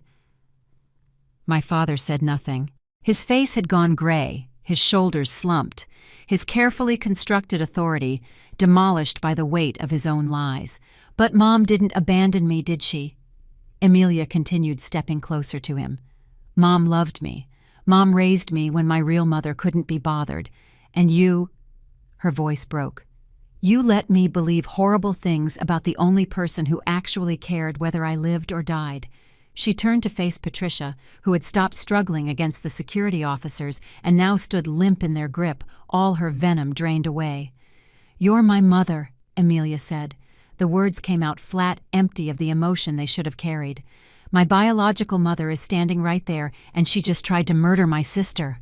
She looked back at our father. "You told me Monica killed our mother, but our mother is standing right there, isn't she? The woman who gave birth to me and then threw me away like garbage." My father finally spoke, his voice cracked and hollow. "Amelia, please, let me explain." "There's nothing to explain." Amelia wiped her tears with the back of her hand, and when she looked at me, I saw something I had never seen before in her eyes. Recognition. Not love, not forgiveness. We were far from that, but the beginning of understanding. Monica was telling the truth all along, about everything. Amelia's words hung in the air like the final note of a funeral hymn. The room had fractured into pieces, my father slumped in his chair like a puppet with cut strings, Patricia restrained by security, and finally silent Amelia standing alone in the middle of the wreckage of everything she had believed about her life. Victoria Lane watched from her corner with the calculating stillness of a predator assessing wounded prey. And I sat wrapped in my blanket, still damp from my near drowning, trying to process revelations that kept coming like waves in the storm that had nearly killed me. Harrison Moore was the first to move. He reached into his briefcase, that seemingly bottomless repository of my mother's secrets, and withdrew another file. This one was thinner than the others contained in a plain manila folder that bore no labels or markings. He handled it with particular care, as if the pages inside were made of something fragile and dangerous. "There's one more document Eleanor entrusted to me," he said quietly. "She gave me strict instructions about when to reveal it. I was to wait until Monica had learned the truth about her inheritance, about Victoria Lane, and about her family's betrayals."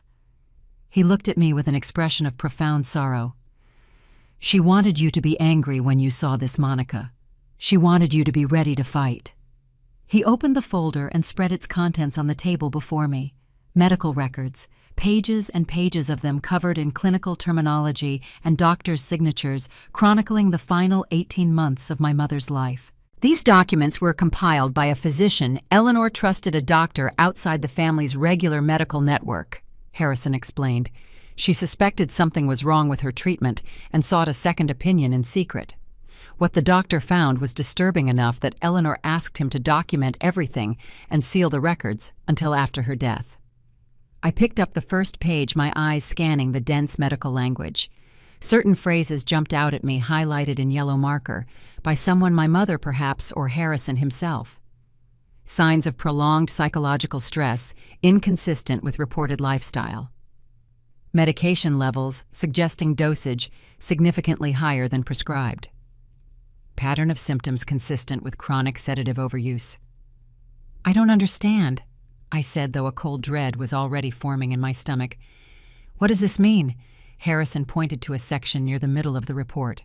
"Your mother was prescribed anti-anxiety medication by the family physician, a doctor who, it should be noted, was personally recommended by your father. The standard dosage should have helped manage stress without significant side effects. But these blood tests show concentrations nearly 3 times higher than what that dosage would produce." "Someone was giving her more than prescribed," Mrs. Hawthorne said softly, "enough to make her confused, disoriented, unable to manage her own affairs." "Enough to make her appear mentally unstable," Harrison confirmed, "which coincidentally was exactly what your father needed to support his petition for conservatorship. If Eleanor seemed incapable of managing her business, the courts might grant him control of her assets." I flipped through more pages, each one adding another layer to the horror. There were notes about appointments canceled without explanation, referrals to specialists that were never followed up on recommendations for additional testing that somehow got lost in the system. My mother had been systematically denied proper medical care while being simultaneously over-medicated into a state of helpless confusion. The official cause of death was heart failure, secondary to chronic illness, Harrison said, but the independent physician believed that diagnosis was at best incomplete. The stress of prolonged medication abuse, combined with the psychological trauma of watching her business be dismantled and her family turn against her, created conditions that accelerated her decline dramatically. I looked up at my father.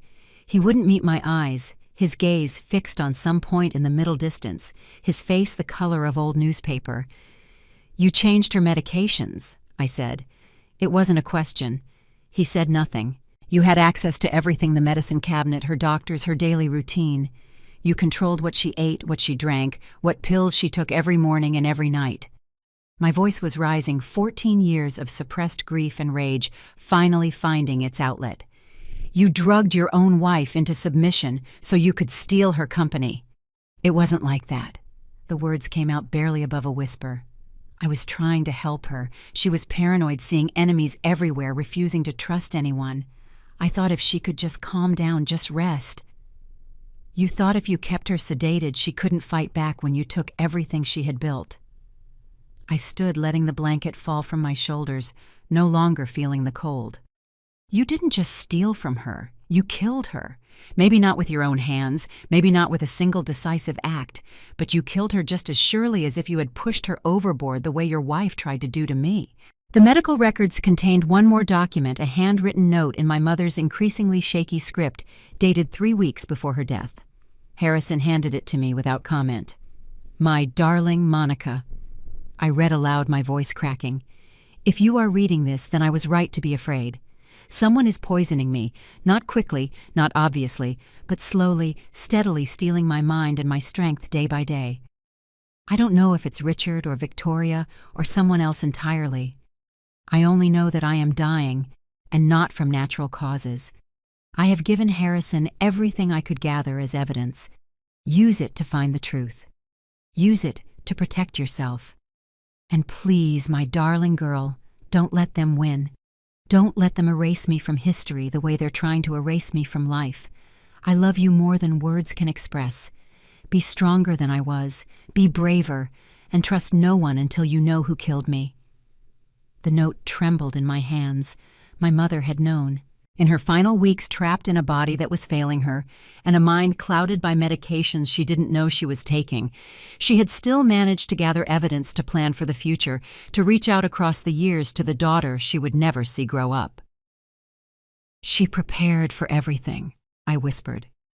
"Even her own murder." Victoria Lane stirred in her corner. "Eleanor always was thorough," she said, and for once there was no venom in her voice. "Even when we were friends, she planned for contingencies most people never imagined." Harrison's phone buzzed. He glanced at the screen, and I watched the color drain from his face. He read the message twice, his jaw tightening before looking up to meet my eyes. "We have a problem," he said grimly. "Arthur Prescott knows you have the medical records. He's demanding a meeting." The name landed in the room like a grenade. Arthur Prescott.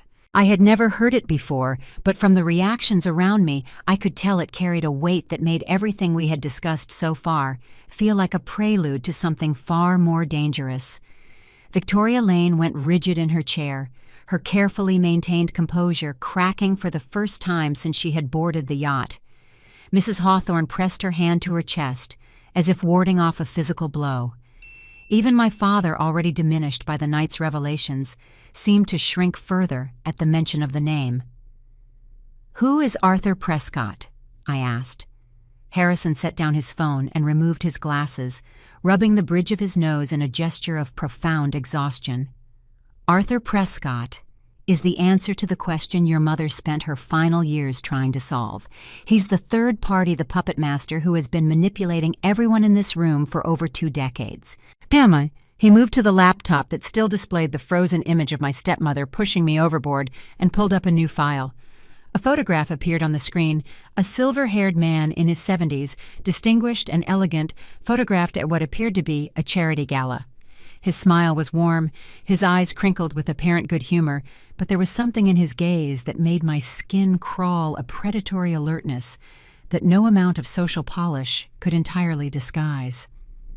Arthur Prescott built his fortune on destruction, Harrison continued. He identifies vulnerable companies, manufactures conflicts between their leadership, and then acquires the pieces at a fraction of their value after everyone has exhausted themselves fighting. He's done it dozens of times over the past 30 years, always staying invisible, always operating through proxies and shell companies. I don't understand, I said. What does he have to do with my mother? Victoria answered before Harrison could. Everything. Her voice was hollow. Arthur Prescott is the reason Eleanor and I became enemies. I know that now, though I didn't understand it at the time. She stood and walked to the window, her reflection ghostly against the dark glass. When Eleanor refused to merge her company with mine, I was disappointed, but not hostile. We had been friends. I could accept a professional disagreement. But then I started receiving information. Anonymous tips about deals Eleanor was supposedly stealing from me, clients she was poaching, lies she was spreading about my business practices. None of which was true, Mrs. Hawthorne added quietly. None of which was true, Victoria confirmed. But I believed it. The information was too detailed, too specific to be fabricated, or so I thought. I responded with attacks of my own, which Eleanor interpreted as unprovoked aggression. She retaliated. I escalated, and within 2 years we had destroyed a friendship that had taken a decade to build. She turned to face me. Arthur Prescott fed us both lies designed to turn us against each other. While we were busy tearing each other apart, he was quietly acquiring properties and contracts that we were too distracted to protect. Harrison pulled up more documents on the laptop, corporate filings, property transfers, financial records. Prescott Holdings made over $40 million during the years Eleanor and Victoria were at war. They bought distressed assets from both companies, often within days of a particularly damaging conflict. The timing was too precise to be coincidental. And my father? I asked, though I suspected I already knew the answer. Richard Campbell was one of Arthur's most useful tools. Harrison's voice dripped with contempt. Arthur identified him as the weak link in Eleanor's armor, a man whose ego couldn't tolerate being overshadowed by his wife. He cultivated Richard for years, feeding his resentment, providing him with contacts who could help him access Eleanor's assets, even recommending the physician who would later prescribe Eleanor's medications. The physician who had over-medicated my mother into confusion and helplessness. The physician who had helped create the conditions for her death. Arthur Prescott didn't just profit from my mother's destruction, I said slowly. He orchestrated it. From the very beginning, Harrison nodded. And when Eleanor died and the Campbell family fortune passed into Richard's control, Arthur was there to help him invest it through channels that ultimately benefited Prescott Holdings. Your father has been hemorrhaging money for 14 years without realizing that most of it was flowing directly into Arthur's pockets. My father made a sound, something between a gasp and a moan, and buried his face in his hands. For a moment I almost felt sorry for him. He had been a villain in my story for so long that I had never considered the possibility that he was also a victim, a puppet dancing on strings he couldn't see. But then I remembered my mother's medical records, her desperate final note, the years of cruelty he had inflicted on me, and my sympathy evaporated. What does Arthur want now? I asked. Why is he demanding a meeting? Because you've become a problem. Victoria returned to her seat, her expression grim. As long as the Campbell family fortune was in Richard's hands, Arthur could continue siphoning it at will.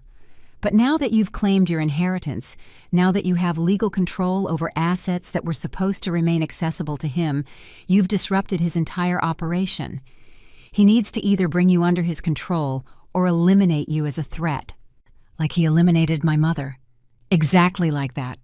The weight of it all pressed down on me, the scope of the conspiracy, the decades of manipulation, the lives destroyed by a man I had never met. My mother Victoria, my father even Amelia, all of them had been pieces on Arthur Prescott's chessboard, moved and sacrificed according to his grand strategy. Speaking of Amelia, I realized with a start that I hadn't seen her since her confrontation with our father. The emotional devastation of learning her true parentage had been overwhelming. Perhaps she had retreated somewhere private to process the destruction of everything she thought she knew. I was about to ask someone to check on her when Captain Shaw appeared in the doorway. "Madam Campbell, I thought you should know, Miss Amelia asked to use the satellite phone in the communications room. She said she needed to contact a friend." Something cold settled in my stomach. "Did she say who?" "No, ma'am," but she seemed quite distressed.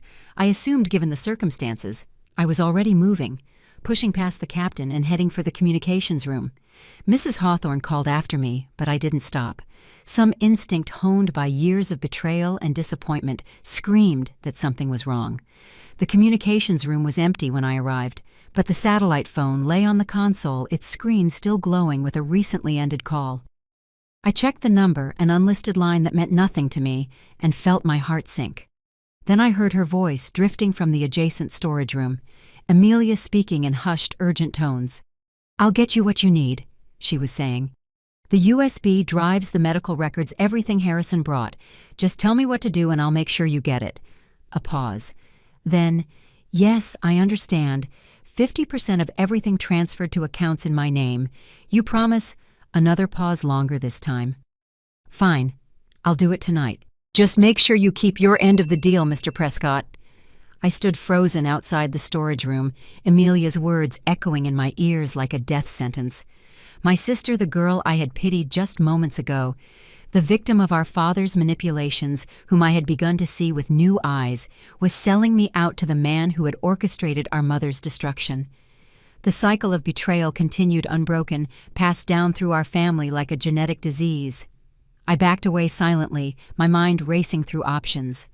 I could confront Amelia now, but that would alert Arthur Prescott that his plan had been discovered. Better to let her think she was operating in secret while I prepared countermeasures. I had learned something valuable tonight. Trust was a luxury I could not afford, not even with blood relatives. When I returned to the main salon, I found my father alone. The others had dispersed, Harrison conferring with Captain Shaw about security protocols, Mrs. Hawthorne resting in one of the guest cabins, Victoria Lane prowling the deck with her security detail. My father sat where I had left him, slumped in his chair like a man awaiting execution, staring at nothing. I closed the door behind me. The click of the latch seemed unnaturally loud in the silence. "We need to talk," I said. "Just you and me. No lawyers, no witnesses, no more hiding behind other people's secrets." He looked up at me, and for the first time I saw him clearly, not as the terrifying authority figure of my childhood, not as the cruel patriarch who had cast me out, but as a small, frightened man whose lies had finally caught up with him. The transformation should have been satisfying. Instead, it just felt sad. "What do you want me to say, Monica?" His voice was hoarse, stripped of its usual commanding tone. "You have the documents. You have the recordings. You know everything." "I don't know everything. I know facts and figures, transactions and timestamps. What I don't know is why." I sat down across from him, close enough to see the broken capillaries in his eyes, the tremor in his hands. "Why did you hate us so much? Why did you destroy your own family?" He was quiet for a long moment. When he finally spoke, the words came slowly, as if each one cost him something precious. "I never meant for any of this to happen. When I married Eleanor, I thought I was getting a sweet, compliant woman who would support my career and raise my children. I didn't know she was building an empire behind my back. I didn't know she was smarter than me, more successful than me, more respected than me." His hands clenched into fists on his knees. "Do you have any idea what it's like to be overshadowed by your own wife, to attend parties where people look past you to talk to her, to read newspaper articles praising her genius while treating you like an afterthought? So you decided to tear her down. I decided to restore balance." He met my eyes and I saw a flash of the old defiance. A man should be the head of his household. A man should control his family's finances. Eleanor upset the natural order of things, and I corrected it. By drugging her, by isolating her, by convincing everyone she was mentally ill. He didn't deny it. The medication was supposed to calm her down, make her more manageable. I didn't realize how much it would affect her until it was too late.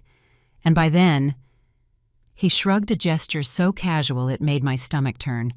By then, it was easier to let things continue than to admit what I had done. And me, Amelia? Were we just collateral damage in your war against your own wife? You were leverage. The word hung in the air, ugly and honest. Eleanor loved you more than anything. If I controlled you, I controlled her. And Amelia... He paused, something flickering across his face. Amelia was my insurance policy. My daughter raised to be loyal to me, positioned to inherit if anything happened to you. You never loved either of us. Love is a luxury for people who don't have empires to manage. He leaned back in his chair, exhaustion etched into every line of his face. I did what I had to do to survive. I told Amelia that you were dangerous, that you had contributed to Eleanor's illness, that you would destroy the family if given the chance. I told you that you were worthless, that you didn't deserve your mother's love, that you should be grateful for whatever scraps of attention I threw your way. A bitter smile twisted his lips. I kept you both afraid, both dependent, both unable to unite against me. It worked perfectly for 18 years. The clinical way he described his manipulation, the systematic emotional abuse of 2 children, made me feel physically ill. This wasn't a man confessing his sins with remorse. This was a man reviewing his strategy with professional detachment, as if Amelia and I had been stocks in a portfolio rather than his daughters. I have one more question, I said, my voice steady despite the storm raging inside me. Did you kill my mother? The silence stretched between us, thick and suffocating. My father's expression shifted through several emotions, fear, calculation, something that might have been regret before settling into a mask of defensive indignation. I didn't kill anyone. Eleanor died of heart failure. It's documented. There was an autopsy. An autopsy performed by doctors you selected, a death certificate signed by the physician who had been over-medicating her for months. I leaned forward. I'm asking you directly, Father. Did you cause Eleanor Campbell's death? He couldn't meet my eyes. His gaze dropped to his hands, to the floor, to anywhere but my face. When he finally spoke, his voice was barely a whisper. She was weak. She couldn't handle the pressure, the business problems, the conflicts with Victoria, the stress of managing everything while her health declined. I may have contributed to her difficulties, but I didn't kill her. He looked up then, and I saw something cold and reptilian in his eyes. She couldn't handle the world I forced her to live in. That's not my fault. That's just nature, survival of the fittest. The words hit me like a physical blow. My mother, brilliant, strategic, loving, reduced to a casualty of social Darwinism by the man who had sworn to cherish her. He hadn't pulled a trigger or wielded a knife, but he had created the conditions for her destruction and watched her crumble without lifting a finger to help. In some ways, that was worse than outright murder. It was cowardice dressed up as inevitability. "You're a monster," I said quietly. "I used to think you were just cruel, just cold, just incapable of love. But you're so much worse than that. You're empty. There's nothing inside you but ambition and fear." My father opened his mouth to respond, but another voice cut through the tension. "Now, do you finally see who the real monster is? Monica." Victoria Lane stood in the doorway, her silhouette framed by the soft lighting of the corridor behind her. "It was never me." Victoria's words lingered in the doorway, like an invitation and a challenge rolled into one. She stepped into the salon, her heels clicking against the polished floor, her eyes fixed on my father with an expression of undisguised contempt. Behind her, the corridor stretched into shadows, and I wondered how long she had been listening, how much of my father's confession she had witnessed. "I spent 15 years believing you were the victim of Eleanor's ambition," Victoria said to my father, her voice dripping with acid. "I thought she had manipulated you, used you, driven you to desperation. I defended your actions to people who called you weak, and all along you were the architect of her destruction." She shook her head slowly. "Richard Campbell, the grieving widower. What a performance." My father said nothing. He seemed to have exhausted his capacity for speech, for defense, for anything except sitting in that chair and waiting for judgment to fall. I stood and walked to the window, needing distance from both of them, while I processed the avalanche of information that had buried me over the past several hours. The storm had passed completely now, leaving behind a sky scattered with stars and a sea as smooth as black glass. The contrast between that peaceful scene and the chaos inside the yacht felt almost absurd. Victoria was dangerous. That much was certain. She had spent years attacking my mother's business, spreading lies, stealing assets. Her claim that she had been manipulated by Arthur Prescott might be true, but it didn't absolve her of the harm she had caused. Even now, standing in my salon offering sympathy and solidarity, I could sense the calculation behind her eyes. Victoria Lane didn't form alliances out of kindness. She formed them out of strategy. My father was cruel, but perhaps not entirely in control of his own cruelty. Arthur Prescott had cultivated him, guided him, used him as a weapon against the wife who threatened to outshine them both. Did that make my father less culpable? I didn't think so. He had made choices. Conscious, deliberate choices to harm my mother and to abuse his daughters. Whatever manipulation Arthur had employed, my father had been a willing participant in his own corruption. And Arthur Prescott himself remained a shadow, a name attached to documents and transactions, but not yet a face I had confronted. The puppet master pulling strings from behind a curtain I couldn't see through. He had destroyed my mother, manipulated Victoria, corrupted my father, and now he was reaching out to Amelia, offering her the same poisoned fruit he had offered everyone else in my family. Everyone wanted something from me. My father wanted forgiveness, or at least escape from consequences. Victoria wanted an ally against Arthur. Amelia wanted money and status, the things she had been promised her whole life. Even Harrison and Mrs. Hawthorne, for all their genuine care, had their own agendas, loyalty to my mother's memory perhaps, or the satisfaction of seeing justice finally served. Who could I trust? The question circled through my mind like a vulture over carrion. Monica. Victoria's voice pulled me from my thoughts. She had moved closer while I was distracted, and now stood just a few feet away, her expression softened into something almost approaching warmth. I know you have no reason to trust me. After everything you've learned tonight, I wouldn't trust me either. But Arthur Prescott is a threat to both of us. He destroyed your mother and he used me to do it. He's been bleeding your family's fortune for 14 years, and he won't stop until he's taken everything. What are you proposing? An alliance. She spread her hands, a gesture of openness that I didn't believe for a second. I have resources. Financial, legal, political.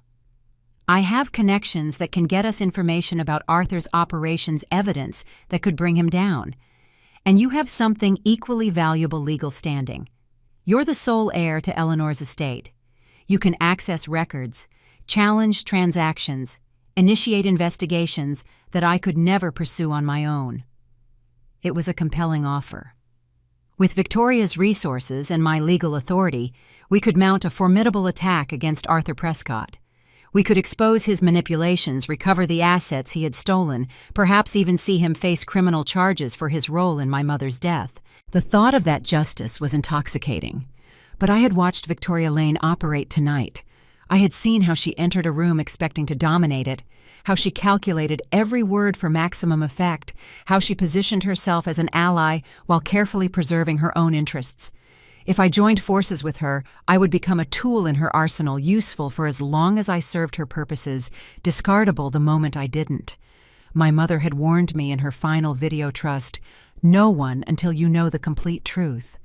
And the complete truth was something I still didn't have. "No," I said. Victoria's carefully maintained expression flickered with surprise. "No. I appreciate the offer, but I decline." I turned to face her, fully squaring my shoulders, drawing on every ounce of strength I had developed over 14 years of survival. "You're not interested in justice, Victoria. You're interested in winning. And if helping you win means sacrificing my own interests or becoming complicit in whatever methods you're willing to use, then I'll end up no better than the people who destroyed my mother." "Monica, be reasonable. You can't fight Arthur Prescott alone. He has more money, more connections, more experience than you can possibly. I didn't say I would fight alone. I glanced toward the door where Mrs. Hawthorne had appeared, drawn by our voices. But I will choose my own allies, fight my own battles on my own terms. If that means taking longer to bring Arthur down, so be it. At least I'll be able to look at myself in the mirror when it's over.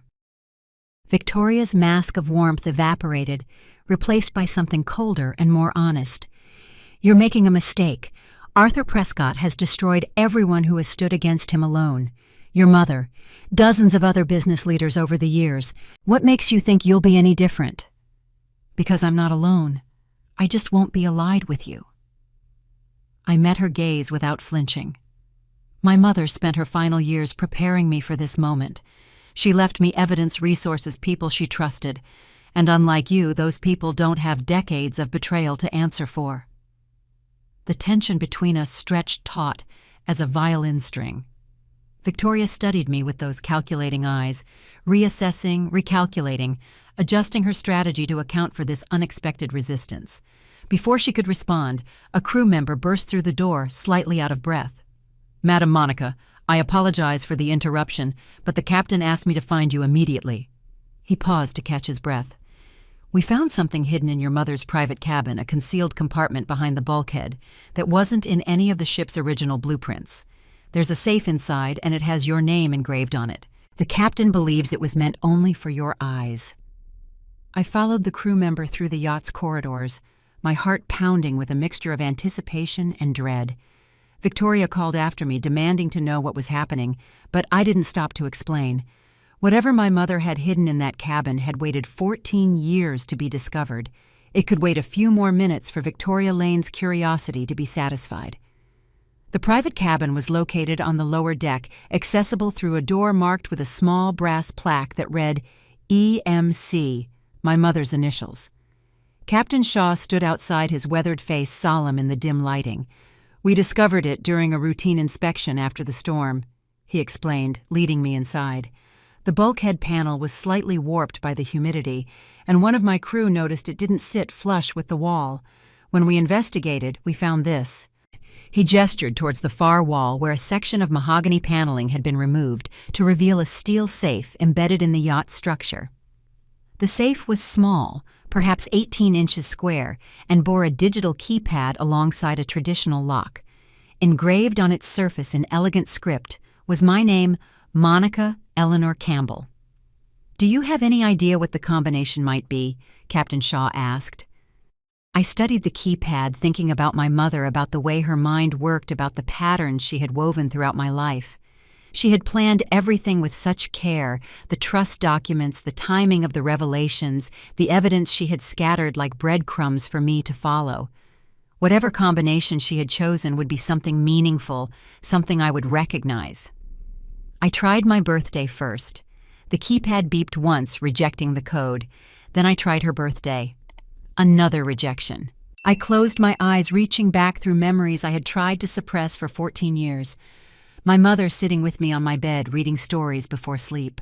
My mother teaching me to bake cookies on a rainy Saturday afternoon. My mother whispering that she loved me as she tucked me in her voice, soft and warm in the darkness. And then I remembered a number she had made me memorize when I was very young, telling me it was our special secret. I had thought it was a game at the time. Now I understood it was one more piece of her master plan. I entered the number. The safe clicked open. Inside was a wooden box, aged but well preserved, along with several manila envelopes and a leather-bound journal. I lifted the box out carefully and set it on the cabin's small desk, aware of Captain Shaw and Mrs. Hawthorne watching from the doorway. My hands trembled as I opened the lid. The first thing I saw was a photograph. Two women stood arm in arm on what appeared to be a rooftop terrace, the Boston skyline glittering behind them in the evening light. They were both young, perhaps in their early 30s, and they were both smiling with the unguarded joy of genuine friendship. One of them was unmistakably my mother, her dark hair loose around her shoulders, her eyes bright with happiness. The other was Victoria Lane. I had known intellectually that they had once been close. Victoria had told me as much just hours ago. But seeing the proof of it, seeing my mother's arm wrapped around the waist of the woman who would later help destroy her, made the tragedy feel suddenly viscerally real. They had loved each other once. They had trusted each other, and someone had deliberately torn that bond apart. There were more photographs beneath the first, my mother and Victoria, at various events, at dinners, at what looked like a beach vacation. There were also documents, contracts, letters, financial statements that I would need time to examine properly. But it was the journal that drew my attention most strongly. I opened it to the first page and saw my mother's handwriting, the familiar loops and curves that I remembered from birthday cards and grocery lists, and the letter she had left me when she died. If you're reading this, Monica, then you've found my final hiding place. Everything I couldn't risk putting in the official documents is here. The truth about Arthur Prescott. The truth about what happened between Victoria and me. The truth about what I believe your father has been doing to me. Read it all, understand it all, and then do what I couldn't bring them to justice. My throat tightened. Even in death, my mother was guiding me, protecting me, arming me for battles she had known I would have to fight. Mrs. Hawthorne stepped closer, her eyes glistening with unshed tears. Eleanor always said that necklace contained a piece of her heart. I thought she meant it metaphorically. The necklace. I had almost forgotten about it in the chaos of the evening. I lifted it from around my neck. I had put it on after the captain gave it to me, wanting to keep my mother close, and examined it more carefully. The locket's surface was smooth, unremarkable, but I remembered noticing earlier that there seemed to be a hidden compartment within the compartment. I pressed my thumbnail into the tiny seam I had detected before applying gentle pressure while rotating the locket's face. There was a soft click, and a section of the back panel popped open to reveal a cavity I hadn't noticed before, a space barely large enough to hold a fingernail. Inside was a micro USB drive, so small it was nearly invisible against the gold interior. She hid it perfectly, Mrs. Hawthorne breathed. No one would ever think to look there. I held the tiny device up to the light, marveling at my mother's foresight. She had concealed her most crucial evidence in the one place no one would think to search a piece of jewelry that appeared to be nothing more than sentimental keepsake. Captain Shaw produced a laptop, and I inserted the USB drive with hands that shook despite my efforts to control them. The drive contained a single folder labeled with a date from 3 months before my mother's death. Inside were audio files, dozens of them, each one time-stamped and labeled with cryptic identifiers. I clicked on the first recording. My mother's voice filled the cabin, slightly distorted by the recording quality, but unmistakably hers. Victoria, I'm telling you, someone is feeding us false information. The deal you accused me of stealing, I never even knew about it until you confronted me. Someone wanted us to fight. Victoria's voice responded, younger but recognizable. Eleanor, I have documents with your signature authorizing the acquisition. How do you explain that? I can't explain it because I didn't sign them.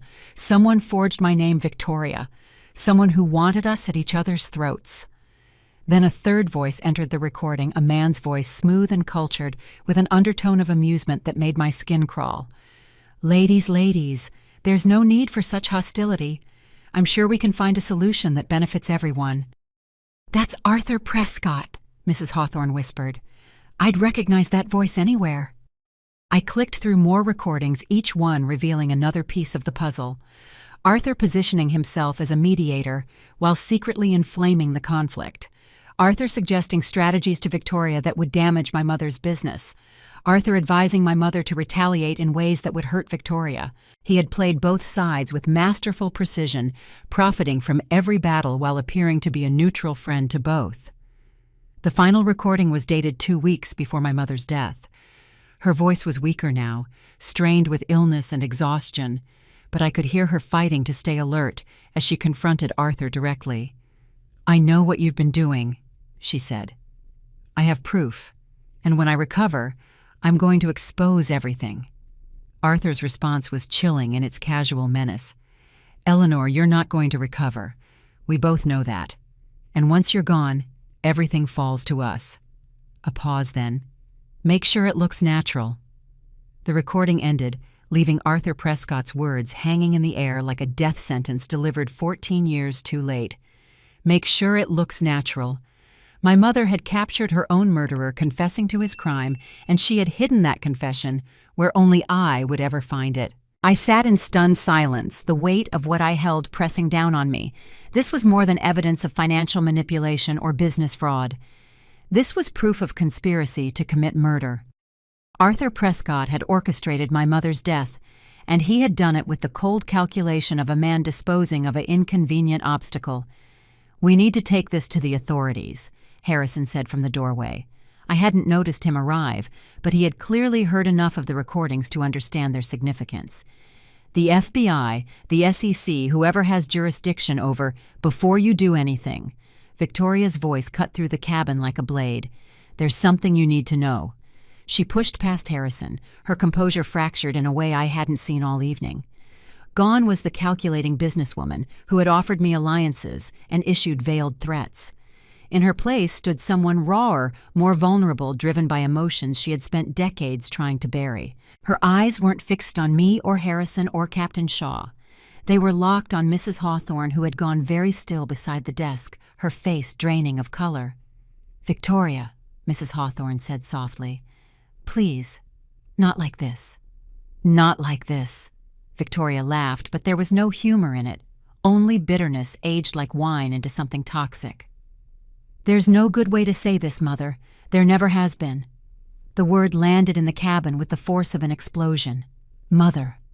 I looked between the two women, searching for resemblance, for connection, for some sign that I had missed, and suddenly I saw it: the shape of their eyes, the line of their jaws, the way they both held themselves with rigid posture when under stress.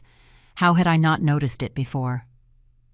"Before you trust Eleanor Hawthorne completely," Victoria continued, turning to face me, "you should know the truth about who she really is. She's my mother, the woman who abandoned me when I was 3 years old to build her precious career, Mrs. Hawthorne, Eleanor Hawthorne." I realized sharing my mother's first name in a coincidence that now seemed anything but pressed her hand against the wall as if she needed support to remain standing. "Victoria, I can explain." "Explain what?"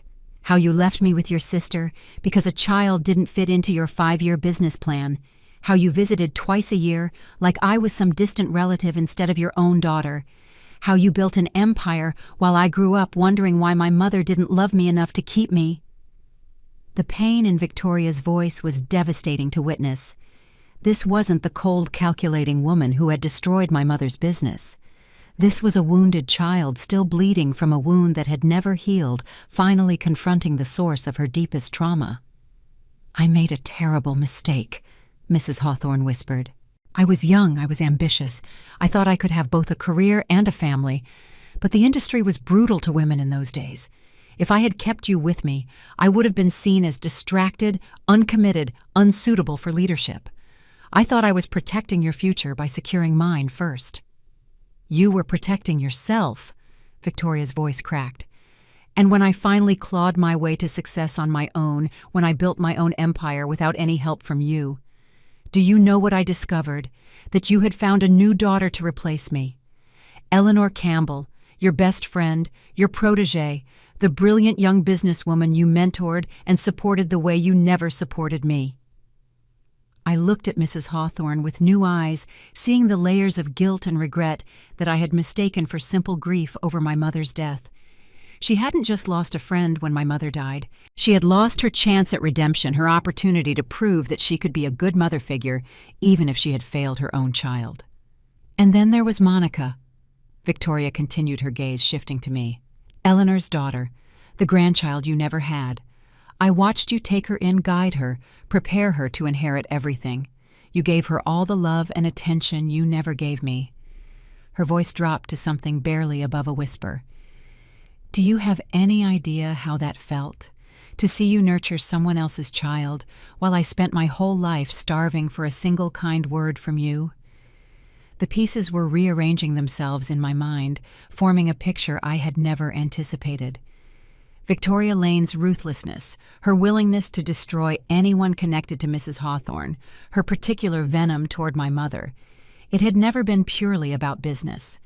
It had been about pain, rejection. the desperate fury of an abandoned child lashing out at everyone her mother chose over her. "I'm so sorry," Mrs. Hawthorne said, tears streaming down her face. "Victoria, I'm so sorry. I was wrong. I've spent every day since Eleanor died trying to make amends, trying to save Monica the way I couldn't save you." "Save her." Victoria's laugh was hollow. "You're not saving her. You're using her the same way you used my mother's friendship, as a way to feel better about yourself, to convince yourself that you're not the monster who threw away her own child." I stepped between them, my mind reeling but my voice steady. "Victoria, I understand why you're angry. I understand why you hate her and why you hated my mother and why you've spent your life trying to punish everyone connected to the woman who abandoned you." I paused, choosing my next words carefully. "But right now, Arthur Prescott is out there planning his next move. He killed my mother. He manipulated all of us, including you.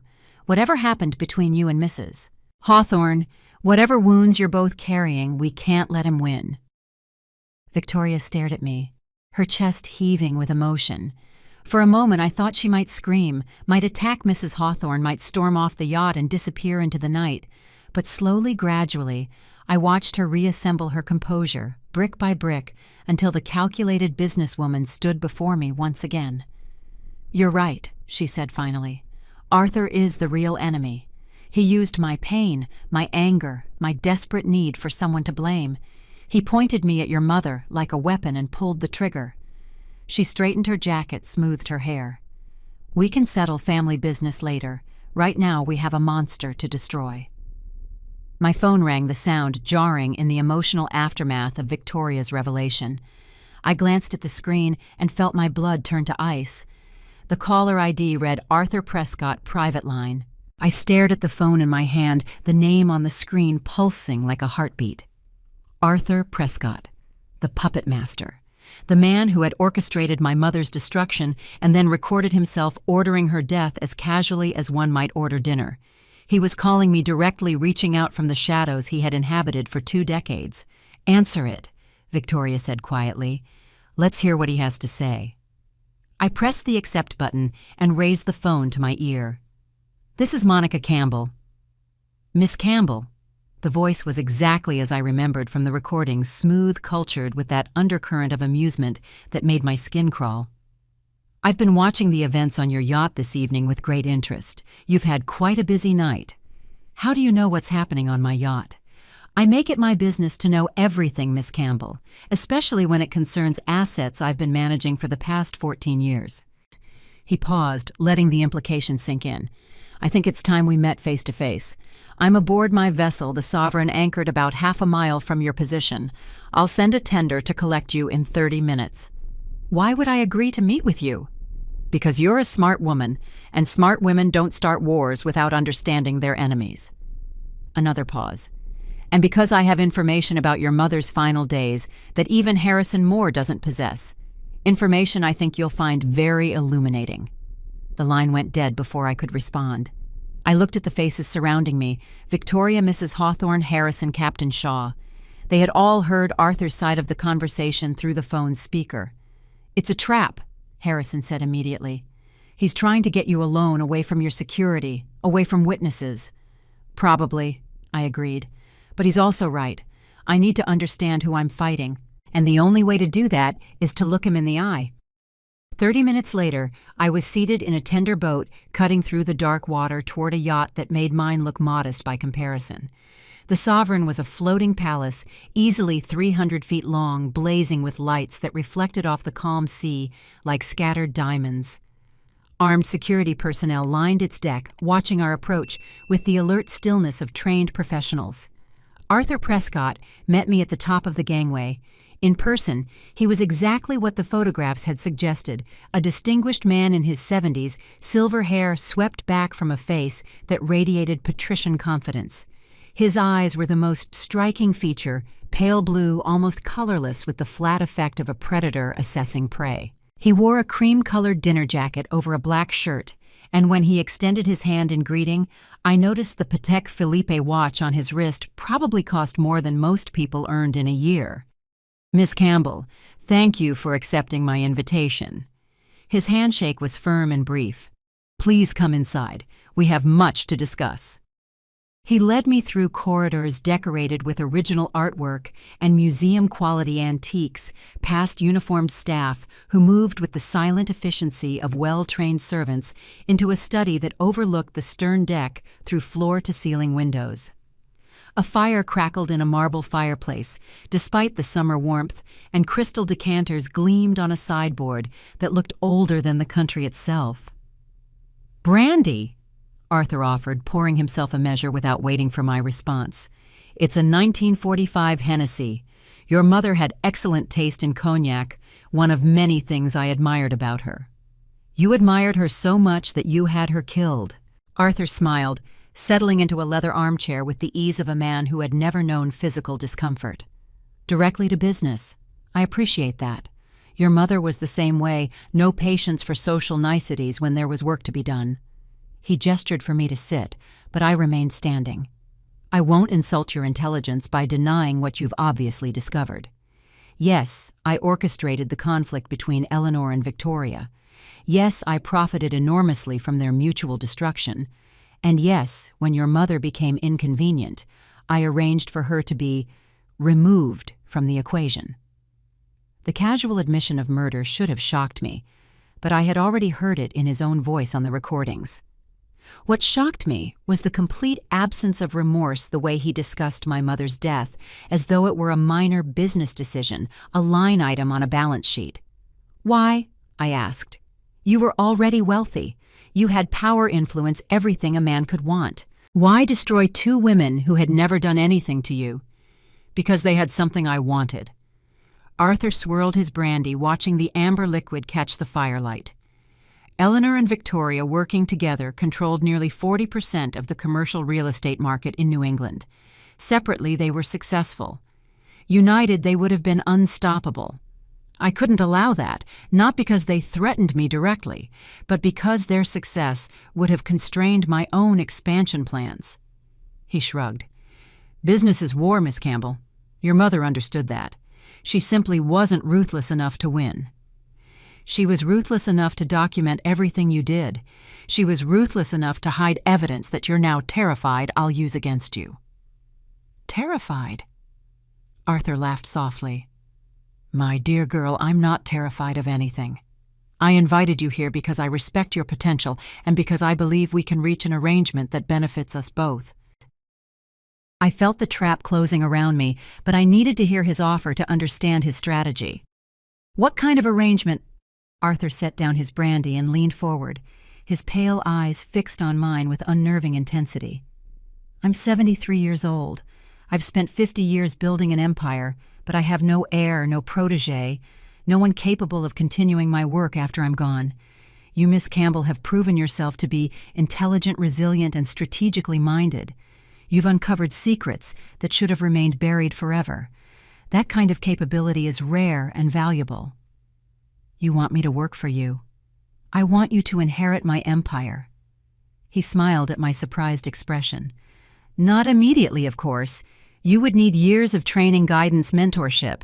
But eventually, everything I've built could be yours, including the assets I've accumulated from your mother's estate and others. You would be one of the wealthiest, most powerful women in the country." Now, the offer hung in the air between us, glittering with poisonous promise.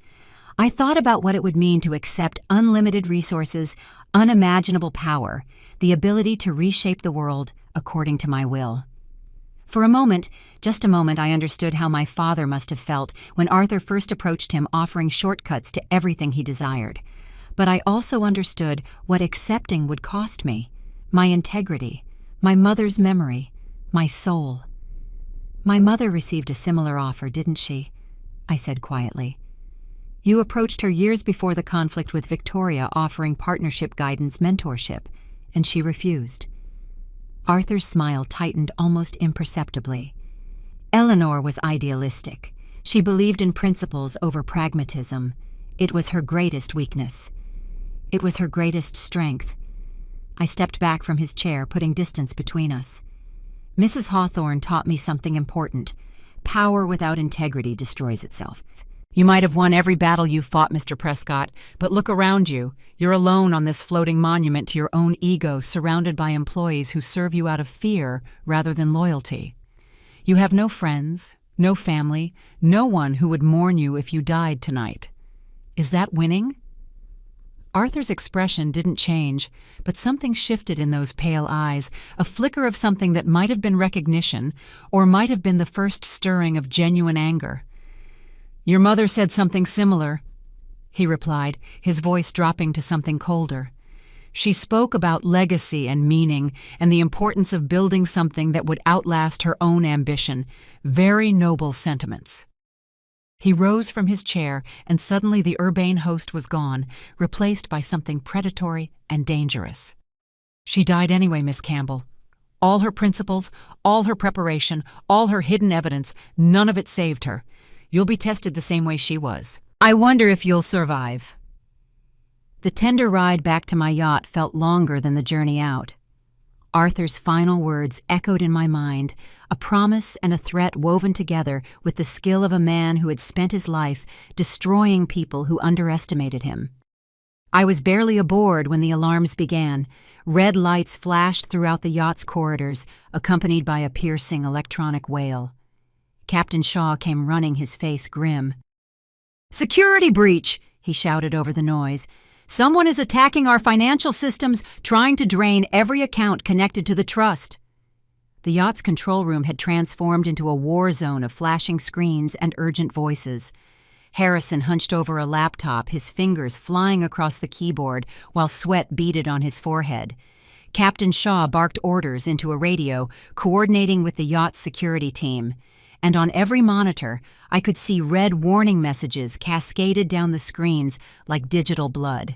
"They're hitting everything simultaneously," Harrison reported without looking up. "The main trust accounts the investment portfolios, the property holding companies, even the Swiss accounts your mother thought no one knew about. Whoever designed this attack had complete knowledge of the entire financial structure." I thought of Amelia's phone call to Arthur Prescott, the one I had overheard hours ago. She had promised to get him what he needed. She must have provided him with the account information from the documents Harrison had brought aboard, documents she had access to during the chaos of the evening's revelations. "Can you stop it?" I demanded. "I'm trying." Harrison's voice was strained. "But they're using multiple attack vectors, rotating through different access points faster than I can block them. It's like fighting a hydra. Every time I close one vulnerability, 3 more open up." Victoria appeared at my shoulder, her face grim as she studied the screens. "This is Arthur's signature move. He did something similar to a competitor of mine 6 years ago, drained $40 million in under an hour, then used the chaos to acquire their distressed assets at pennies on the dollar. How do we stop him?"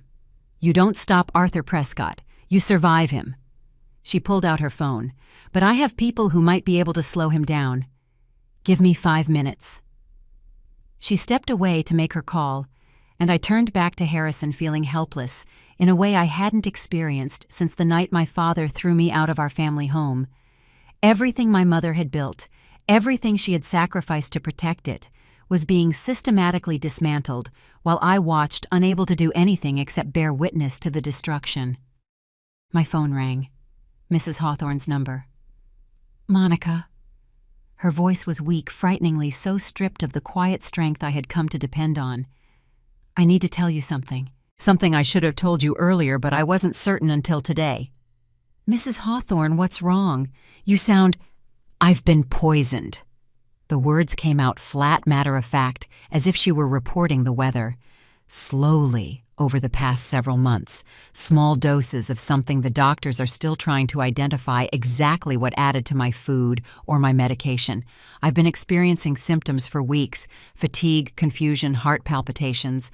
I thought it was just age catching up with me, but this morning my physician ran additional tests and found toxic compounds in my blood." The room seemed to tilt around me. Who did this to you?" "A new housekeeper I hired 4 months ago. Excellent references, impeccable background check, all of it fabricated, I now realize. She disappeared yesterday, the same day the test results came back." Mrs. Hawthorne paused, and I heard her struggling to breathe. Arthur Prescott placed her in my household, Monica. He's been trying to kill me the same way he killed your mother, slowly, invisibly, in a way that could be blamed on natural causes. Rage ignited in my chest, white-hot and consuming. Arthur Prescott sat on his floating palace, sipping vintage brandy and orchestrating attacks on everyone I cared about. He had murdered my mother. He was trying to murder Mrs. Hawthorne. He was destroying my inheritance while I stood helpless, and he did it all with the calm detachment of a man swatting flies. "Are you going to survive?" I asked, my voice barely steady. "The doctors caught it in time. Barely. I'll need treatment monitoring, probably months of recovery." She coughed weakly. "But I'm not calling about me. I'm calling to warn you. If Arthur is attacking your finances and trying to eliminate me simultaneously, it means he's making his final move. He doesn't want witnesses, Monica. He doesn't want anyone left who can testify against him.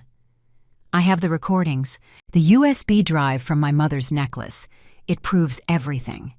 Then protect it with your life. That evidence is the only thing standing between Arthur and complete victory." Another cough, longer this time. "I have to go.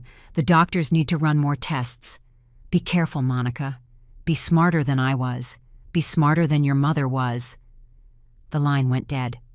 I stood motionless, the phone still pressed to my ear, while the chaos of the cyber attack swirled around me. Arthur Prescott had been right about one thing: I was being tested the same way my mother had been. The question was whether I would pass where she had failed. What I didn't know, what I couldn't have known, was that elsewhere on the yacht, another test was reaching its conclusion. Amelia had waited until the commotion drew everyone to the control room before slipping into my mother's private cabin. The safe stood open, its contents spread across the desk where I had left them. The USB drive, the crucial evidence that could destroy Arthur Prescott, sat beside the laptop still connected from when I had played the recordings hours earlier. Her hands trembled as she reached for it. Arthur had promised her 50% of everything if she delivered this drive, 50% of a fortune that should have been hers by right if only the world had been fair, if only her father hadn't lied to her, if only her birth mother hadn't abandoned her and then returned to steal what remained of her life. But something made her hesitate. Maybe it was the photograph of my mother and Victoria smiling together in happier times. Maybe it was the memory of my face when I learned the truth about our family. Or maybe it was simply curiosity, a need to understand what was on this drive that made it worth so much to so many people. She plugged the USB into the laptop and began to play the recordings. At first, it was what she expected: my mother and Victoria arguing, Arthur Prescott's smooth voice mediating business discussions that meant little to someone outside the industry. She fast-forwarded through several files, growing impatient, wondering why this evidence was so valuable. Then she found a recording dated 3 months before my mother's death. Arthur's voice filled the cabin, but he wasn't speaking to my mother or Victoria. He was speaking to someone else, a woman whose voice Amelia recognized with a shock that drove the breath from her lungs. "The medication adjustment is working," Patricia said. Patricia, Amelia's birth mother, the stepmother who had tried to drown me just hours ago. "She's confused most of the time now. Can barely remember what day it is. Richard thinks it's natural cognitive decline, but I've been doubling the doses whenever I get the chance." "Excellent." Arthur's voice was warm with approval. "Keep it up. We need her incapacitated before the quarterly board meeting. If she shows up lucid, she might convince the directors to reject the restructuring proposal. And after, when she's gone, Richard will inherit enough to keep him comfortable and compliant. The real assets will flow through the channels we've established. You'll receive your share as promised. What about the daughters? Amelia is useful. She'll inherit the family name and provide legitimacy for Richard's continued involvement in the business. Monica is a problem. Eleanor has been hiding assets in that girl's name for years, and I can't touch them while she's alive." A pause. "We'll deal with Monica after her mother is out of the picture. One crisis at a time." The recording ended. Amelia sat frozen, her hands still on the laptop's touchpad, her mind refusing to process what she had just heard. Her birth mother, the woman who had abandoned her, then returned to play stepmother while hiding their true relationship, had helped poison the only mother Amelia had ever really known. Patricia hadn't just stood by while Eleanor Campbell died. She had actively participated in her murder, increasing medication doses, watching her deteriorate, all for a share of the profits. Everything Amelia had believed about her family, about her place in it, about the people who claimed to love her, all of it was built on corpses and lies. She ejected the USB drive and held it in her palm, feeling its weight, understanding for the first time what it truly represented. This tiny device contained proof that her birth mother was a murderer. It contained proof that the father she had worshipped was a willing accomplice. And it contained the only hope of justice for the woman who had raised her with genuine love, despite having every reason to resent her existence. Amelia stood at a crossroads. She could still deliver the drive to Arthur, still claim her 50%, still salvage something from the wreckage of her life. Or she could do something she had never done before, something that terrified her more than poverty, more than rejection, more than being alone. She could choose her sister over herself. Amelia walked out of the cabin and headed toward the control room, the USB drive clutched in her hand. I was watching Harrison fight a losing battle against the cyber attack when Amelia appeared in the doorway of the control room. Her face was pale, streaked with tears, and she clutched something small in her trembling hand. When our eyes met, I saw something I had never seen in my sister before: shame. "Monica," her voice cracked, "I need to tell you something. I need to tell you everything." The control room fell silent. Harrison paused his frantic typing. Captain Shaw lowered his radio. Even Victoria, who had been coordinating with her security team in the corner, turned to watch. Amelia walked toward me with the unsteady gait of someone approaching a confession booth. When she reached me, she opened her hand to reveal the USB drive, the evidence I had left in my mother's cabin, the evidence that could destroy Arthur Prescott. "I was going to steal this," she said, her voice barely above a whisper. "Arthur contacted me after you revealed the truth about my parentage. He promised me 50% of everything if I delivered the evidence to him. I agreed because I was angry and scared and I didn't know what else to do." "I know," I said quietly. "I heard your phone call."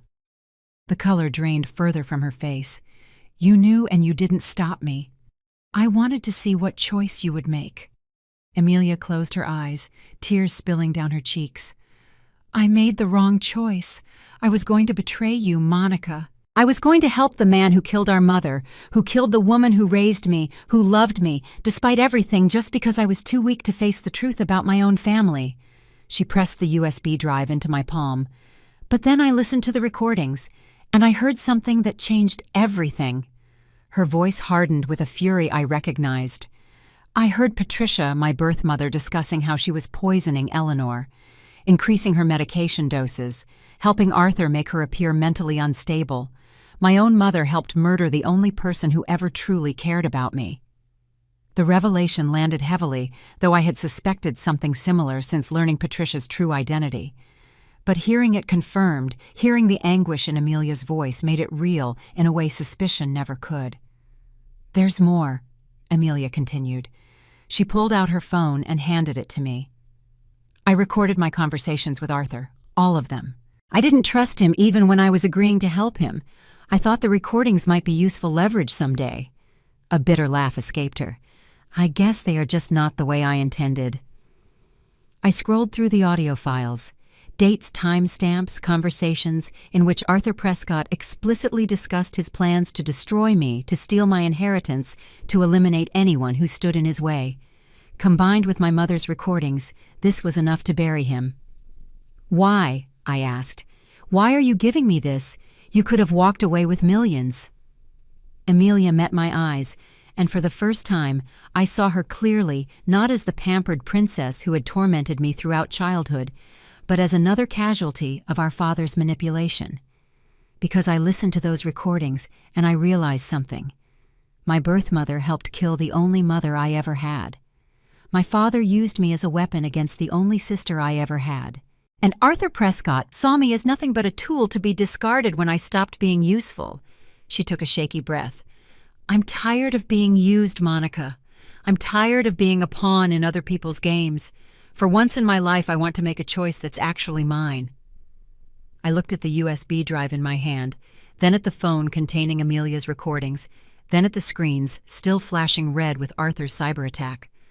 My mother had anticipated so many things, but I wondered if she had anticipated this, the possibility that her two daughters might finally stand together. "Harrison," I said, "my mother's journal mentioned a fail-safe security protocol, something she built into the financial systems in case of exactly this kind of attack. Do you know how to activate it?" Harrison's eyes widened. "The Lazarus Protocol. I'd forgotten she designed it years ago, but we never had to use it." He turned back to his laptop, fingers flying. "I need the activation code. It should be in the trust documents hidden in the chief page 47. I said, remembering a passage I had thought was merely poetic. The numbers embedded in the dedication to me.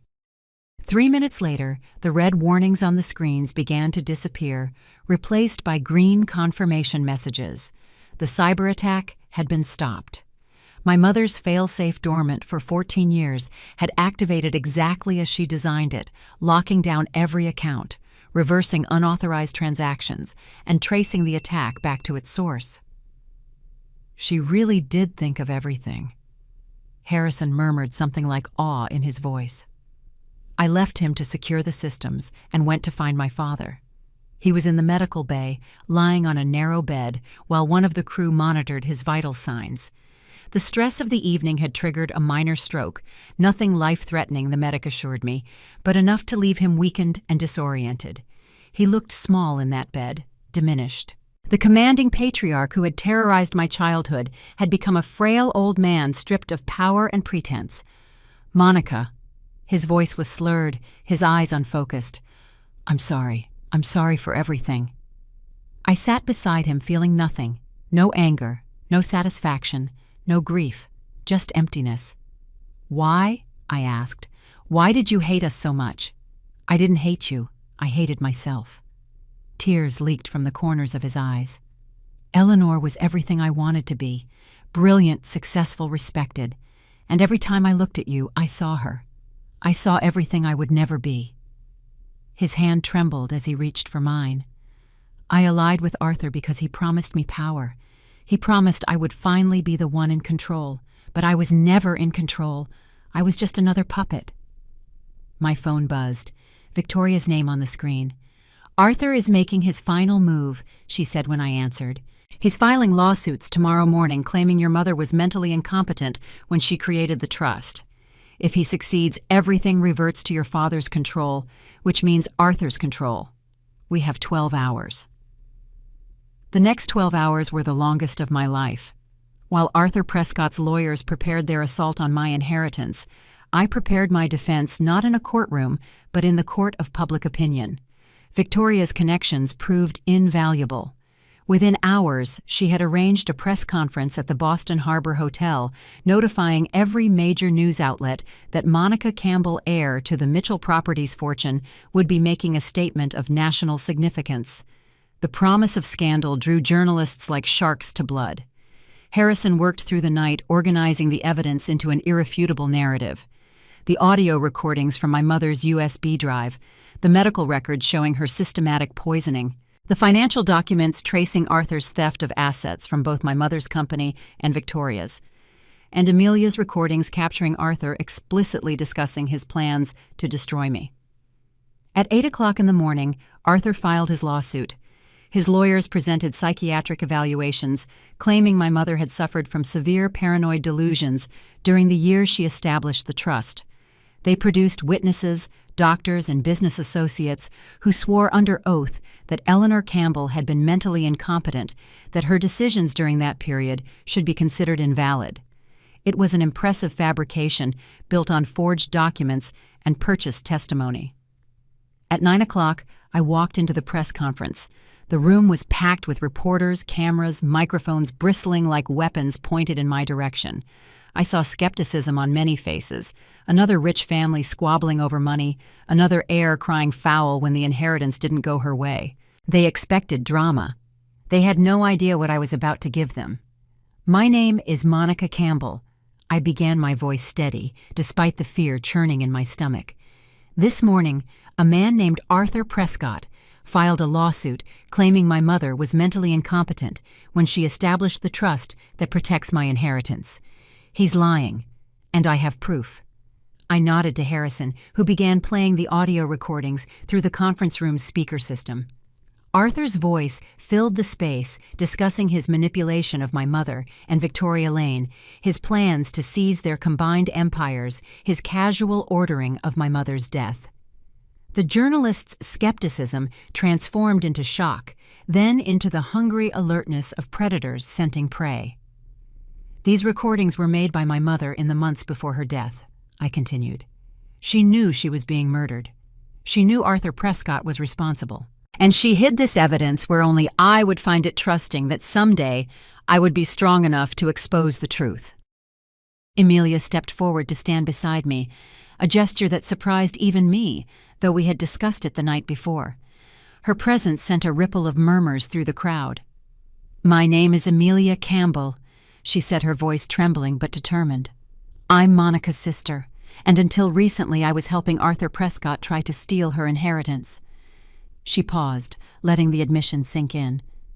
"I'm here today because I discovered that Arthur Prescott, with the help of my own biological mother, murdered the woman who raised me. I have recordings of my conversations with Arthur that prove his conspiracy. I'm offering those recordings and my testimony to any law enforcement agency that wants them." The press conference erupted. Questions flew from every direction. Cameras flashed, reporters shouted over each other, trying to be heard. But I wasn't finished. "I'm also releasing evidence to the Securities and Exchange Commission," I announced over the chaos. Evidence of market manipulation, fraud, and financial crimes spanning 2 decades. Arthur Prescott didn't just destroy my family. He systematically dismantled dozens of companies, manipulated markets for personal profit, and left a trail of ruined lives behind him. I looked directly into the nearest camera.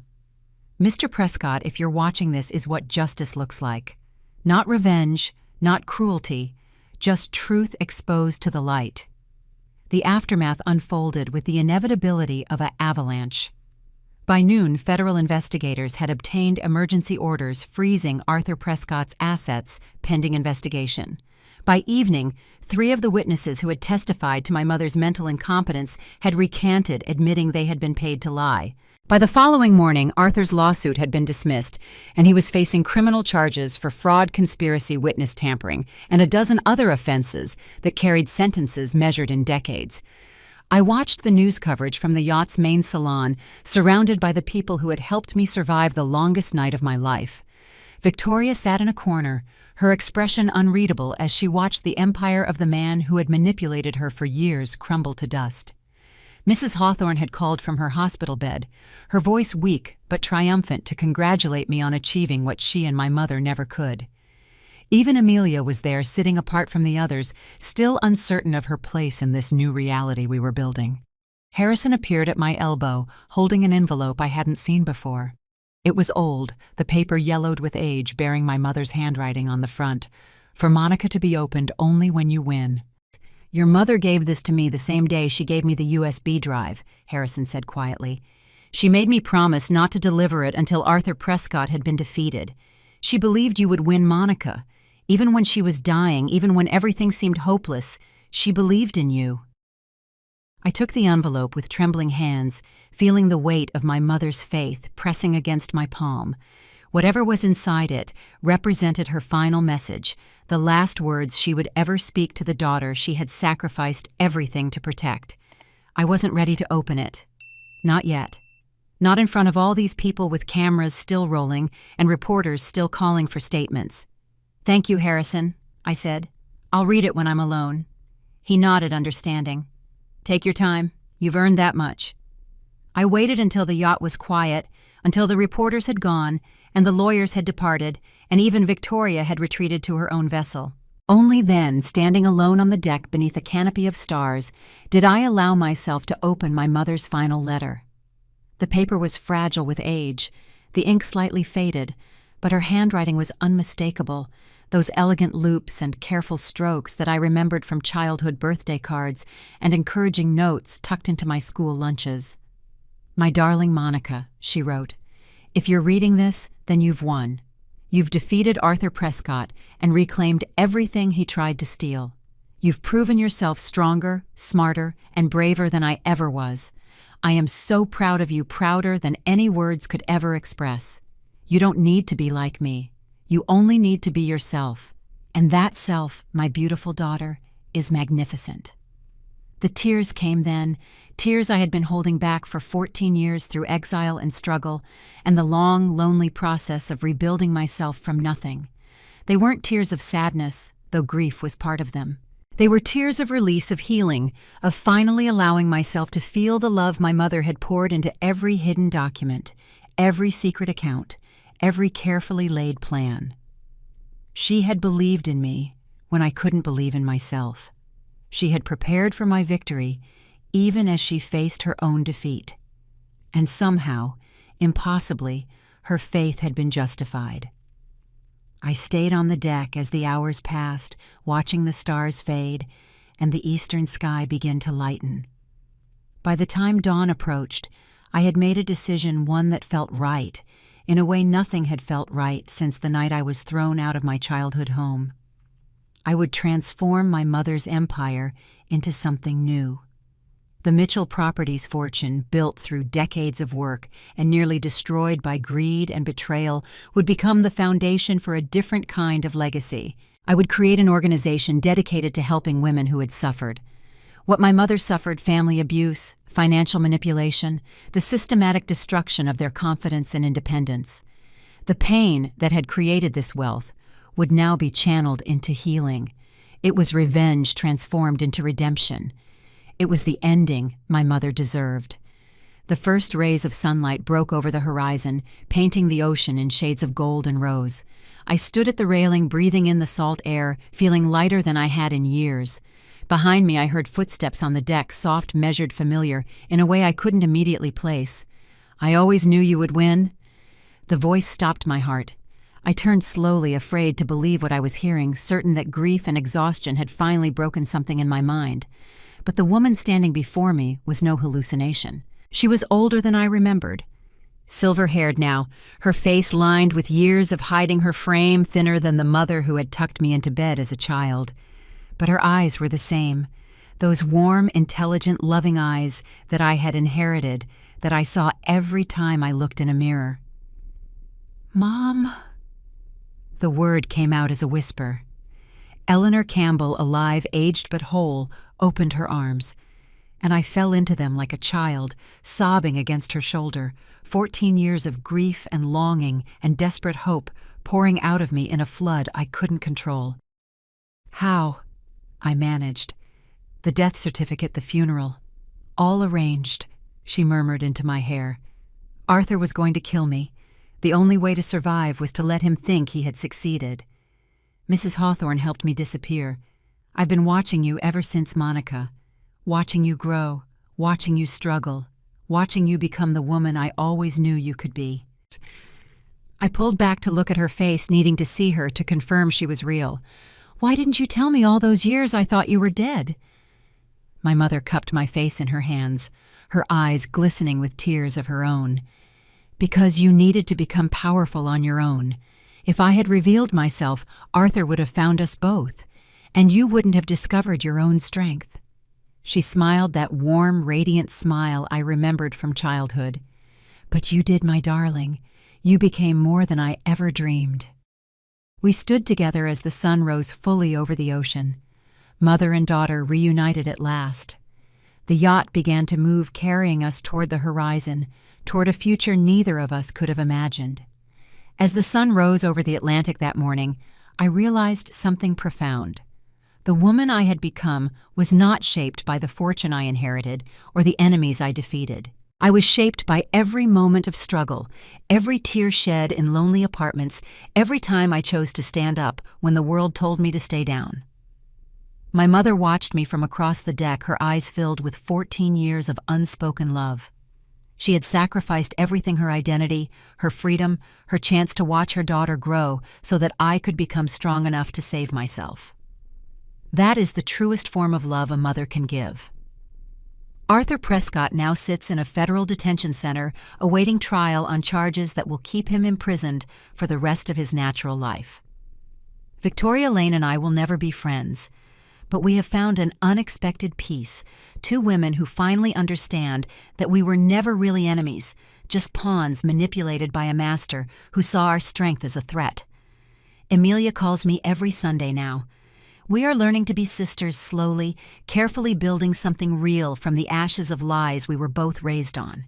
Some wounds take longer to heal than others, but we have time. And Mrs. Hawthorne, Eleanor Hawthorne, my mother's dearest friend and Victoria's abandoned daughter, is recovering. She will carry the scars of Arthur's poison for the rest of her life, but she carries them with the same quiet dignity she has shown in everything. The Campbell Foundation officially launched last month. We have already helped 237 women escape situations of financial abuse and family manipulation. Each one of them reminds me why my mother fought so hard, why she planned so carefully, why she never stopped believing that good could triumph over evil. I am Monica Campbell. I am my mother's daughter, and this is only the beginning. Thank you so much for staying with me through this incredible journey. If Monica's story touched your heart, if you felt her pain and celebrated her victory, please take a moment to subscribe to our channel and hit that notification bell so you never miss another story. I would love to hear from you in the comments below. What moment in this story moved you the most? Was it the revelation about Emilia's true mother, the discovery that Eleanor was alive, or perhaps Monica's decision to transform her inheritance into a foundation helping other women? Tell me your thoughts. I read every single comment, and your feedback helps me bring you more stories like this one. Share this video with someone who needs to hear that strength can rise from the darkest circumstances. And remember, no matter what battles you are facing in your own life, you have the power to write your own ending. Until next time, stay strong, stay hopeful, and never stop believing in yourself.